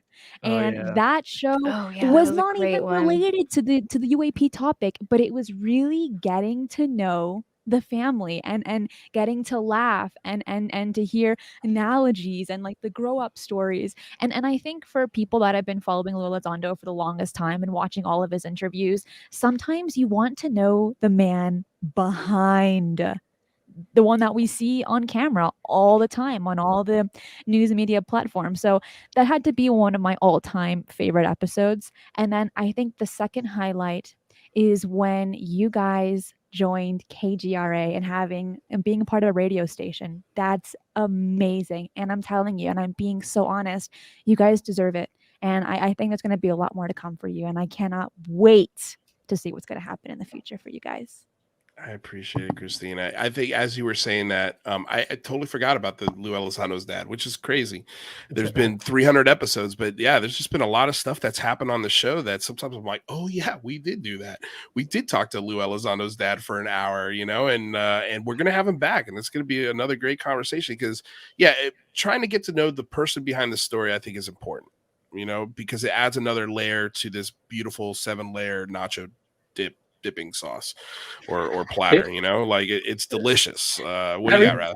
That reminds me of one of my favorite moments, which was when your dad, UFO dad, grabbed something and looked like he was shotgun racking something to I was just about to say that. UFO dad freaking out Christina Gomez during, I think it was the Big Phone Home, I think the first one, and you thought he was pulling out a shotgun, and it was just something that he grabbed a light stand to try and turn off a light in the middle of a show. Like, oh yeah, you know, we got to get my dad back on. Yeah, we need more UFO dad. He's been so busy. UFO Morpheus, we all love him. Yeah, no, God, yeah. I think that's one of my favorite parts too about the show is just my dad got to sponsor the show. He's Blue Marlin Chronicles, in case you guys haven't heard that yet. You know, he's the guy who bought the microphones, helped me get the proper desk set up and the light. Actually, my girlfriend got me the light. You know, he's just helped me set the channel up for success because I told him, I'm like, you know, Pop, I got this vision. You know, I would love to include the website if you want to be a sponsor. You know, like this is, I'm not asking you for money. I'm trying to, you know, do a business deal here. And it's worked in his favor. And but the beautiful thing is that I get to talk to my dad every once in a while on my show, which is hilarious. And you know, I've done we did a Mother's Day episode with my mom and Mike's mom. You know, stuff like that's cool. we try to do as many different things as we can because we want to get everyone's perspective, including our mothers. John Music with a $10 donation. More and more talking going on about non-human DNA in regards to disclosure. Elizondo, Cold Heart, James, Fox, Ramirez, the long list keeps growing. What is this again? You think? What do you think? I'm sorry, I'm terrible with these acronyms. What do you think? And true, would the government ever allow that truth out anyway? Before you guys answer this question, Christina, I know you had about 45 minutes. Are you good on time or do you have to go? I actually do have to run now. Okay. It's been awesome. And no worries. You've heard this 1,000 times, but congrats on the 300 episodes. We are all backing you up. All of us. I appreciate it. I feel the love. I truly do. Christina Gomez, before you go, you want to tell everyone where they can find you? You can find me on Twitter at eyes_on the skies and back on YouTube at Christina Gomez. And then I'm on all of the podcasts as well. If YouTube goes down again, you can find me on Spotify and all the other stuff and Twitch. Awesome. I love it. All right, my lady. Well, thank you for stopping by. Thanks for sharing the love, and we'll see you soon. Bye, guys. Ciao. Bye. Red, how you doing on time? I'm good until whenever, till you guys kick me out. Excellent. Excellent. We'll stick around. We got about 20 minutes left. Yeah, let's have fun. Okay, so instead of stroking our own sort of egos here, wow, I just said that. Didn't even mean to. Stroke. Oh, yeah. That was not a callback. As a female in the room, Louise, I am highly offended. I'm already calling the mob. You should be. Yeah, you're already calling the mob. Wait, we have a quick. I know. Glurp. Hey, Glurp. Yes. I don't know if you can. I don't know if Glurp. Oh, here he definitely wanted to stop by and say congratulations and freak me out on camera with some confetti. Can Glurp hear us, or is he? I don't know that Glurp can actually hear you. Oh, okay. The Glurps. I think they communicate telepathically. If I'm right. To the alien. Yeah. By the way, I never lit this. Oh, that's cool. I know it's not really happy birthday, but like, I love it. I don't know if can we have Glurp blow it out? There's like copyright, but happy birthday to you. Dude, off key. Yeah, happy 300th to this. You. Happy 300th to this. Excellent.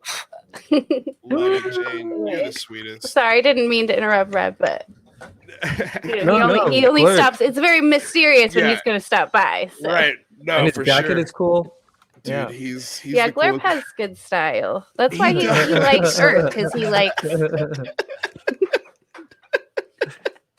a lot taller in real life, by the way.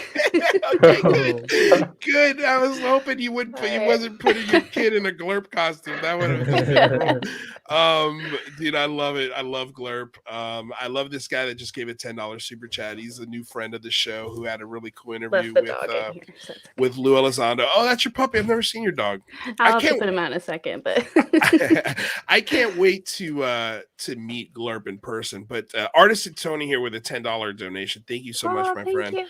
He says, congrats on the 300th show, Luis. You inspired me to start my own public journey and connected me with Lou and others. Thanks, bro. And man love. I truly appreciate it. Anytime I see anybody with good intentions who needs help, I try to help them as best I can. And yeah, I'm glad I was able to make that connection. For you, Alex. That was really cool. I thought the interview was cool. I can't wait to see I think you're having another interview with him at some point. Nice. Anyway, I'm going to be back on Artisan Tony's show soon as well. So join that conversation. Check him out on YouTube, guys. He's a very interesting channel. He doesn't do a lot of UFO stuff. He's a contractor for the government. He builds things. He does a lot of AutoCAD work on his channel. So if you want to learn how to build things, go check out Artisan Tony's channel. It's really cool. But oh God, what happened? What were we talking about when Gordon came in? That's okay. That super chat about human DNA stuff. Oh, that's right. That's right. Yeah, let's go back to that. Sorry. Okay, so let me find it here. I might have lost it in there. Yes, human DNA. Will the government ever? Yeah, what do you guys think? Will the government ever? Because there's all of these personalities that are sort of talking about it more. So, what are your thoughts, Jane? Do you think the government's going to have that conversation with the American people? I don't think the government's going to have that conversation soon. Somebody might get asked about it in a press conference and there might be some canned response for it. But I do think, look, I wouldn't be surprised if things like 23andMe and Ancestry.com start to be used to make a case that, hey, I'm an alien hybrid because, and that people will start calling themselves aliens more and more. I mean, we already see that happening and have for years, and that might be a more accepted way to identify. And it would kind of just pave the way for the government to eventually acknowledge this if the abduction phenomenon and all that does come out. Rather, thoughts? Yeah, I mean, I think it's interesting. You know, I've been doing a lot of kind of research into biological agents, right? And there's a lot of interesting studies about how viruses and biological pathogens can actually like interact with your DNA, kind of like turn things on and off, and you know, alter how your DNA is expressed. So I kind of wonder if maybe that is what might be going on, what they're talking about with, you know, alien DNA and weird stuff there. What do you think, Red? I think like a lot of them do kind of like point towards that kind of thing, and I think maybe the government will say what kind of makes me think they might is like that new legislation introduced language that had to do with like biological effects, right? Mm-hmm. And so that's kind of a new step from where it was before. It was kind of just like, look at this Tic Tac video. Now they're kind of starting to get into like how it affects humans, which so maybe if they go on that trajectory, but also they're still doing the whole like 2004 and up thing. So I don't know. They might really just be trying to act like they don't know what's going on. Right. So it could go either way is basically what I'm saying. It was Pennington, right? Who lived in Arizona, and that's who John McCain was trying to get medical records for. That name, yeah. Jim Pennington or Jim Peniston? Jim I think you're talking Peniston. about somebody else. Yeah, I think Jim Peniston, right? Was that? I always forget. I think his I'm name. getting. I don't remember. I think I'm getting mixed up with one of the witnesses to the Rendlesham. No, he Oh, that is who you're talking about. Yeah. That's who I'm talking about. Yeah, so he was the one that touched the craft allegedly and had like a download and saw some kind of symbols on the craft. So that obviously would completely blow the theory out of the water that was just unidentified lights. Yeah, well, no, it was John Burroughs who I was referring to. Oh, okay, so we were talking about it was no, but he's also a part of the Rendlesham case. It was Peniston and Burroughs, but Burroughs is the one who had the medical effects happen to him, and he was trying to get the Arizona VA to help with a surgery that he needed, and the doctors couldn't get access to his medical records to find out what exactly happened to him so that they could perform the proper surgery on him. And it took John McCain, a senator, a sitting U.S. senator, to finally get those records to the medical professionals. But I believe, if I'm not mistaken, Burroughs never got to see the medical records, and maybe this could be part of the reason why that language was put into the bill. What do you got, Rather? I can see it. Well, yeah. When we talk about DNA, I'm curious what you Red and Jane think about Ross Coulthart's latest talk about. He was on a Dutch podcast and he kind of doubled down on this thing, saying that we think he's been told that these are future humans. And that kind of echoes something that Frank Milburn, who was on our show about a week ago, he was saying that exact same thing, that his military sources are all saying future human. Hasn't Lou kind of played with that idea as well? I think Tom has definitely played with the future stuff. Tom definitely has, yeah. Do you think that ties into the DNA discussion, or? It's one of those things like when people bring up, maybe it's just a few people, I don't know, not a lot, but the theory will be thrown out there almost with like, not a smirk, but like a knowingness. Like, I have reason to believe it could be time travel that I'm not fully sharing. That's always the feeling I get when that topic comes up. So I don't know if there's some classified briefings, materials, something out there that's been one of the stronger theories, maybe, that the secret guard or whatever has had. Maybe that's been one of the strongest theories they've had. I don't know what evidence they would have, but if you think about how a craft would travel from one point to another, you do invoke the illusion of, or the time illusion or whatever in that, right? Because you have to manipulate time to travel. So yeah, I mean, obviously that would be really a fun theory or a scary theory. What's scarier? Aliens, totally separate beings that we have something to learn from, or us ourselves in the future? What's scarier? I don't know. Yeah, well, we kind of had that discussion a few weeks ago, actually, with Red on the show. He was like, we kind of posturized and theorized, like, what is this scary thing that Tom DeLonge keeps referencing? And, we had some great ideas. Please go back and check out that show because it was an awesome discussion. But real quick, I just want to shout out Joe for a $10 super chat. Glurp is not serious, serious business only, and ufology are canceled. And then we had a $2 donation from Alex Melius, who, by the way, guys, has been the absolute champion of the Discord. If it wasn't for this man here, we wouldn't have a Discord. He kept it alive while we ignored it. While I ignored it. He's got I got stay and see. It was me. It was all me. What do you got, rather? He's got a great radio voice too. We gotta have him on as a guest one of these days.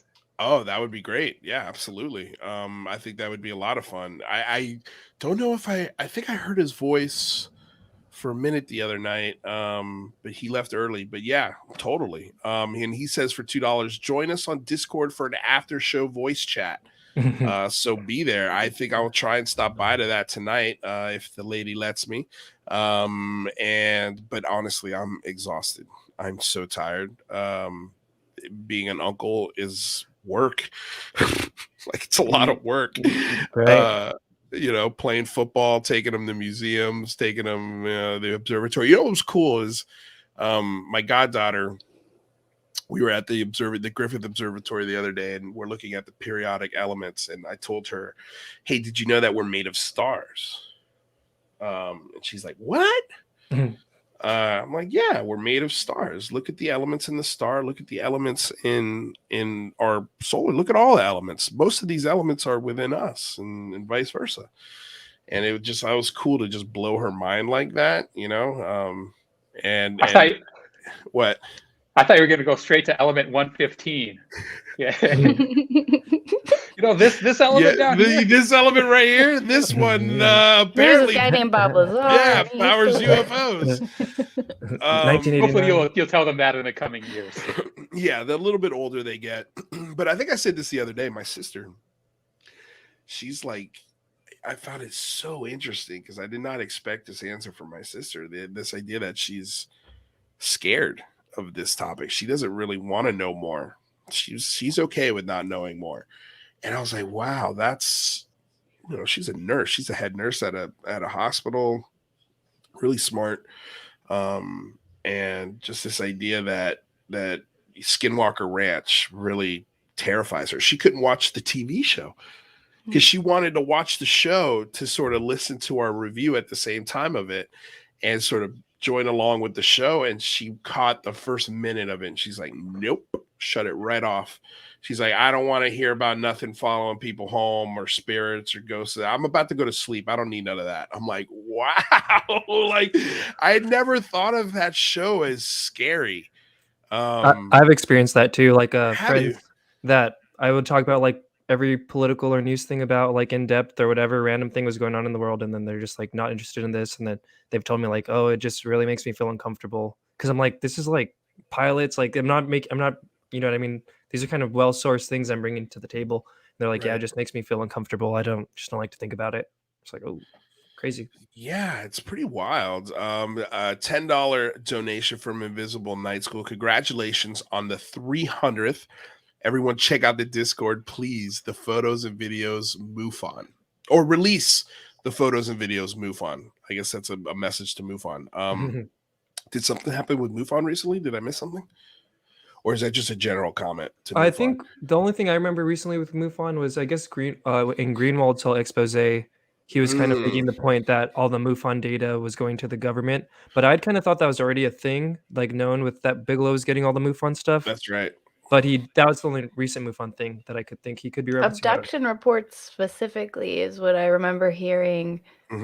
A rumor about, and I will just say, just as a UFO researcher who really enjoys the MUFON database, abduction accounts and contactee accounts used to be more common than they are today. Maybe people are reporting it less, or interesting.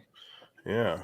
Well, thank you so much for. I love how everybody, almost all of these comments are like, check out the Discord. The Discord is fire, guys. If you haven't done it already, what were you gonna say? Remember though, like your whole screenshot thing. Just assume everything you post in there will be screenshot and shared to Twitter. Yep. Well, just so everybody also knows, we've made and rather, maybe correct me if I'm wrong. I'm not sure if it's been posted yet, but we do have a rules board coming. Yeah, you can't have like can't have no Wild West there. Yeah, no politics, no Sandy Hook conspiracy theories, no flat Earth stuff.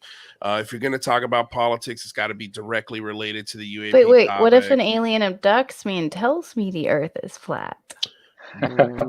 We'll allow it. Still not. No, it's okay if you got the photos. I'm just clarifying because somebody's. I think somebody's handle out there is like, if there are no photos, it didn't happen. But yeah, no, I mean, so we're just trying to keep Michelle. Don't get any ideas, people. I mean, come on. We're just giving each other money now. This is this don't make no sense. Michelle, well, you're getting YouTube some now. She's a hidden hero behind UCR, right? Like, got to give her props for supporting Lou and putting up with you. You absolutely 100% found the perfect way to end the show. And you're right. Without Michelle, first of all, having the patience for me to build this, and the support, this show would not exist. The idea that she's, the show ends at 6:00, which is dinner time here. Most of the time she's making dinner. So by the time I'm done here, I could be eating while I'm editing and uploading the podcast, or joining the Discord now is going to be my new thing, or whatever. It's like the channel was a blessing. So just personal story. When she got hurt, we didn't know if she was going to, what her job was going to do. Were they going to let her go? She didn't, because she wasn't technically at work when the accident happened, even though she was working. She wasn't approved for, was it disability leave or pay? And just by the grace of God, like her boss was like, we're going to give you your full paycheck until you come back. So don't worry about it. You're fine. Like we support you. We love you. Just get better. So that was, but for a month we had no clue. And right around that time was when this show really started helping support my family. She's my family. And, I've been able to pay rent. I've been able to get groceries. I've been able to take the time. I don't have to go to work. And that allows me to has allowed me to take care of her for the last, what's happened in July, August, September, October, November, almost 5 months. And I can take her to physical therapy because of this show. I can take her to all of her doctor's appointments and everything that she needs to get taken care of so she can get better as quickly as possible. And the amount of progress she's made since she's had the accident has been insane. And yeah, without her love and her support, and you guys out there, it would have been a lot more difficult to get through this very scary, especially 2 months. The first 2 months of her accident were just terrifying. Just as from a future aspect, how's she going to get up and down stairs? How's she going to drive a car? How are we going to have kids? How we, real world stuff.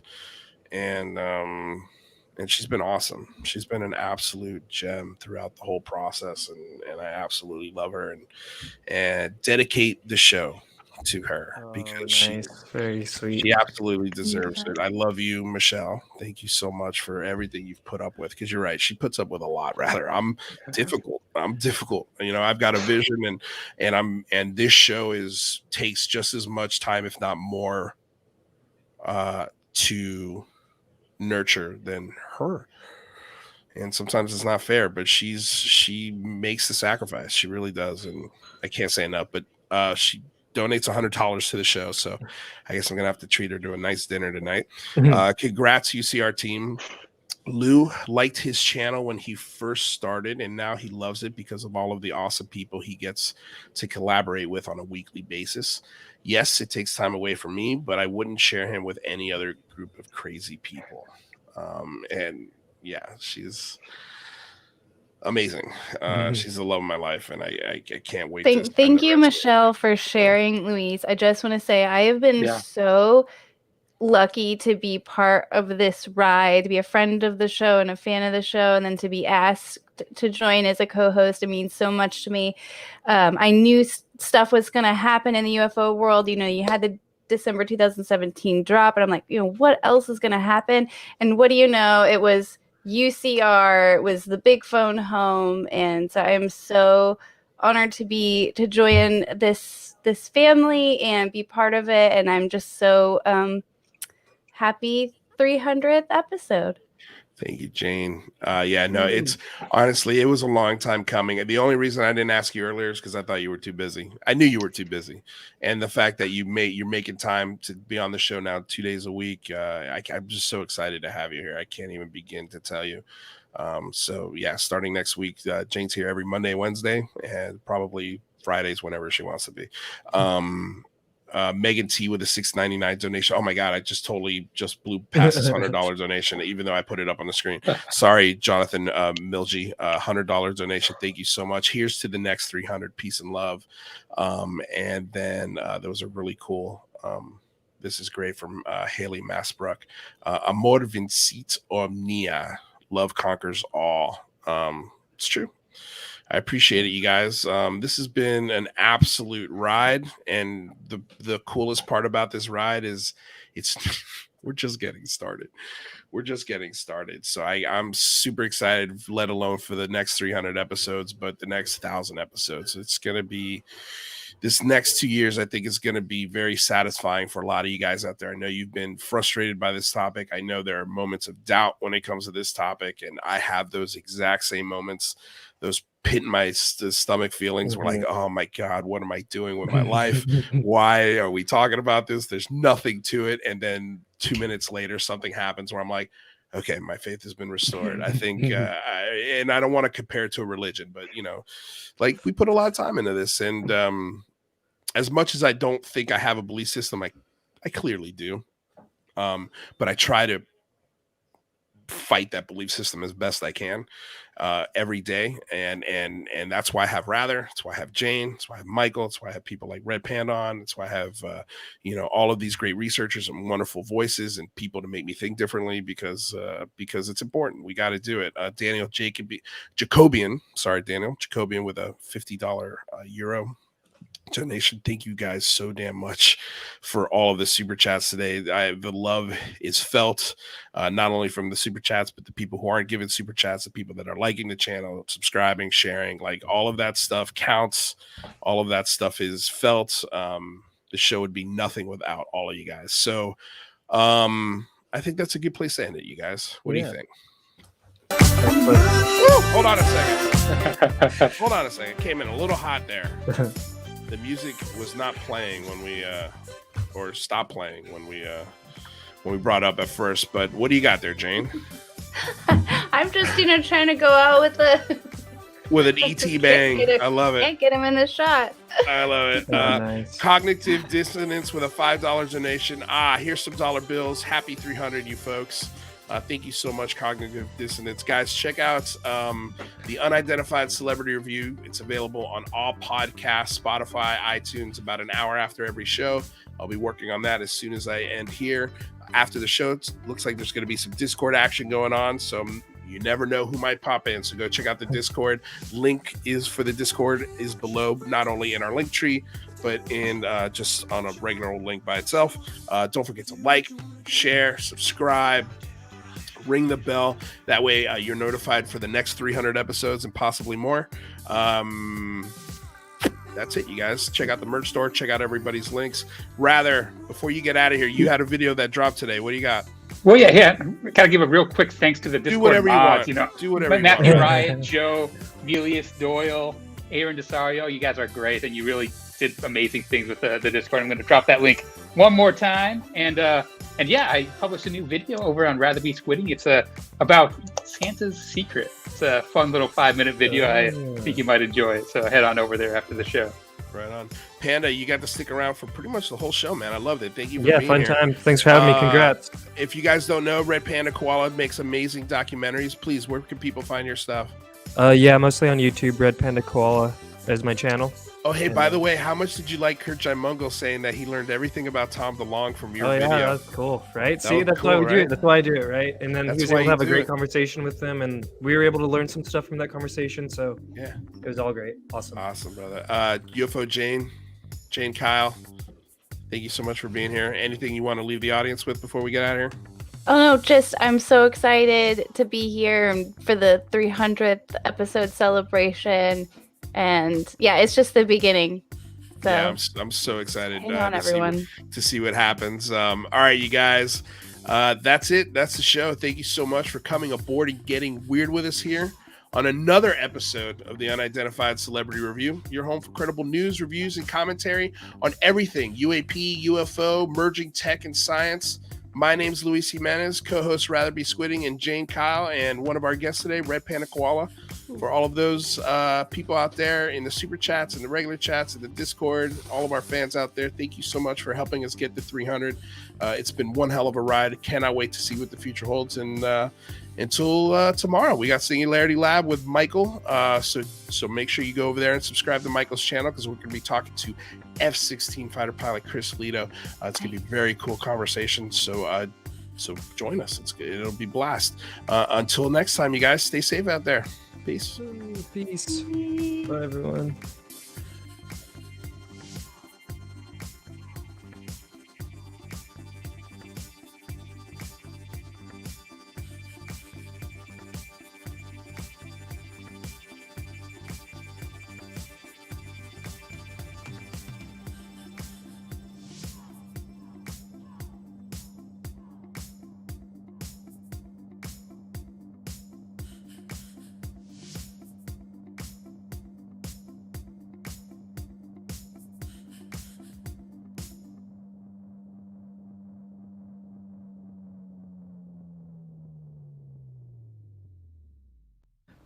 I believe you're enjoying all this. Indeed, Captain. I've never seen him look so happy. Shut up. Shh. Shh. Well, what do you know? I finally got the last word. I'm going to tell you all right now, all of these wonderful people would not be here without Patreon supporters like you. If you enjoy credible news, reviews, and commentary on UFOs and UAPs 5 days a week, you want to support this show. What's your name? Marty. Marty, look how easy this is, Marty. Pick up your phone. Boom! You're a Patreon member. I mean, look, it's so easy. You just click the link, which is right here. Just for $1 a month, you can support this show. Just fill out the information and pledge what's comfortable for you. It could be $1, $5, $10, or who knows. Just support.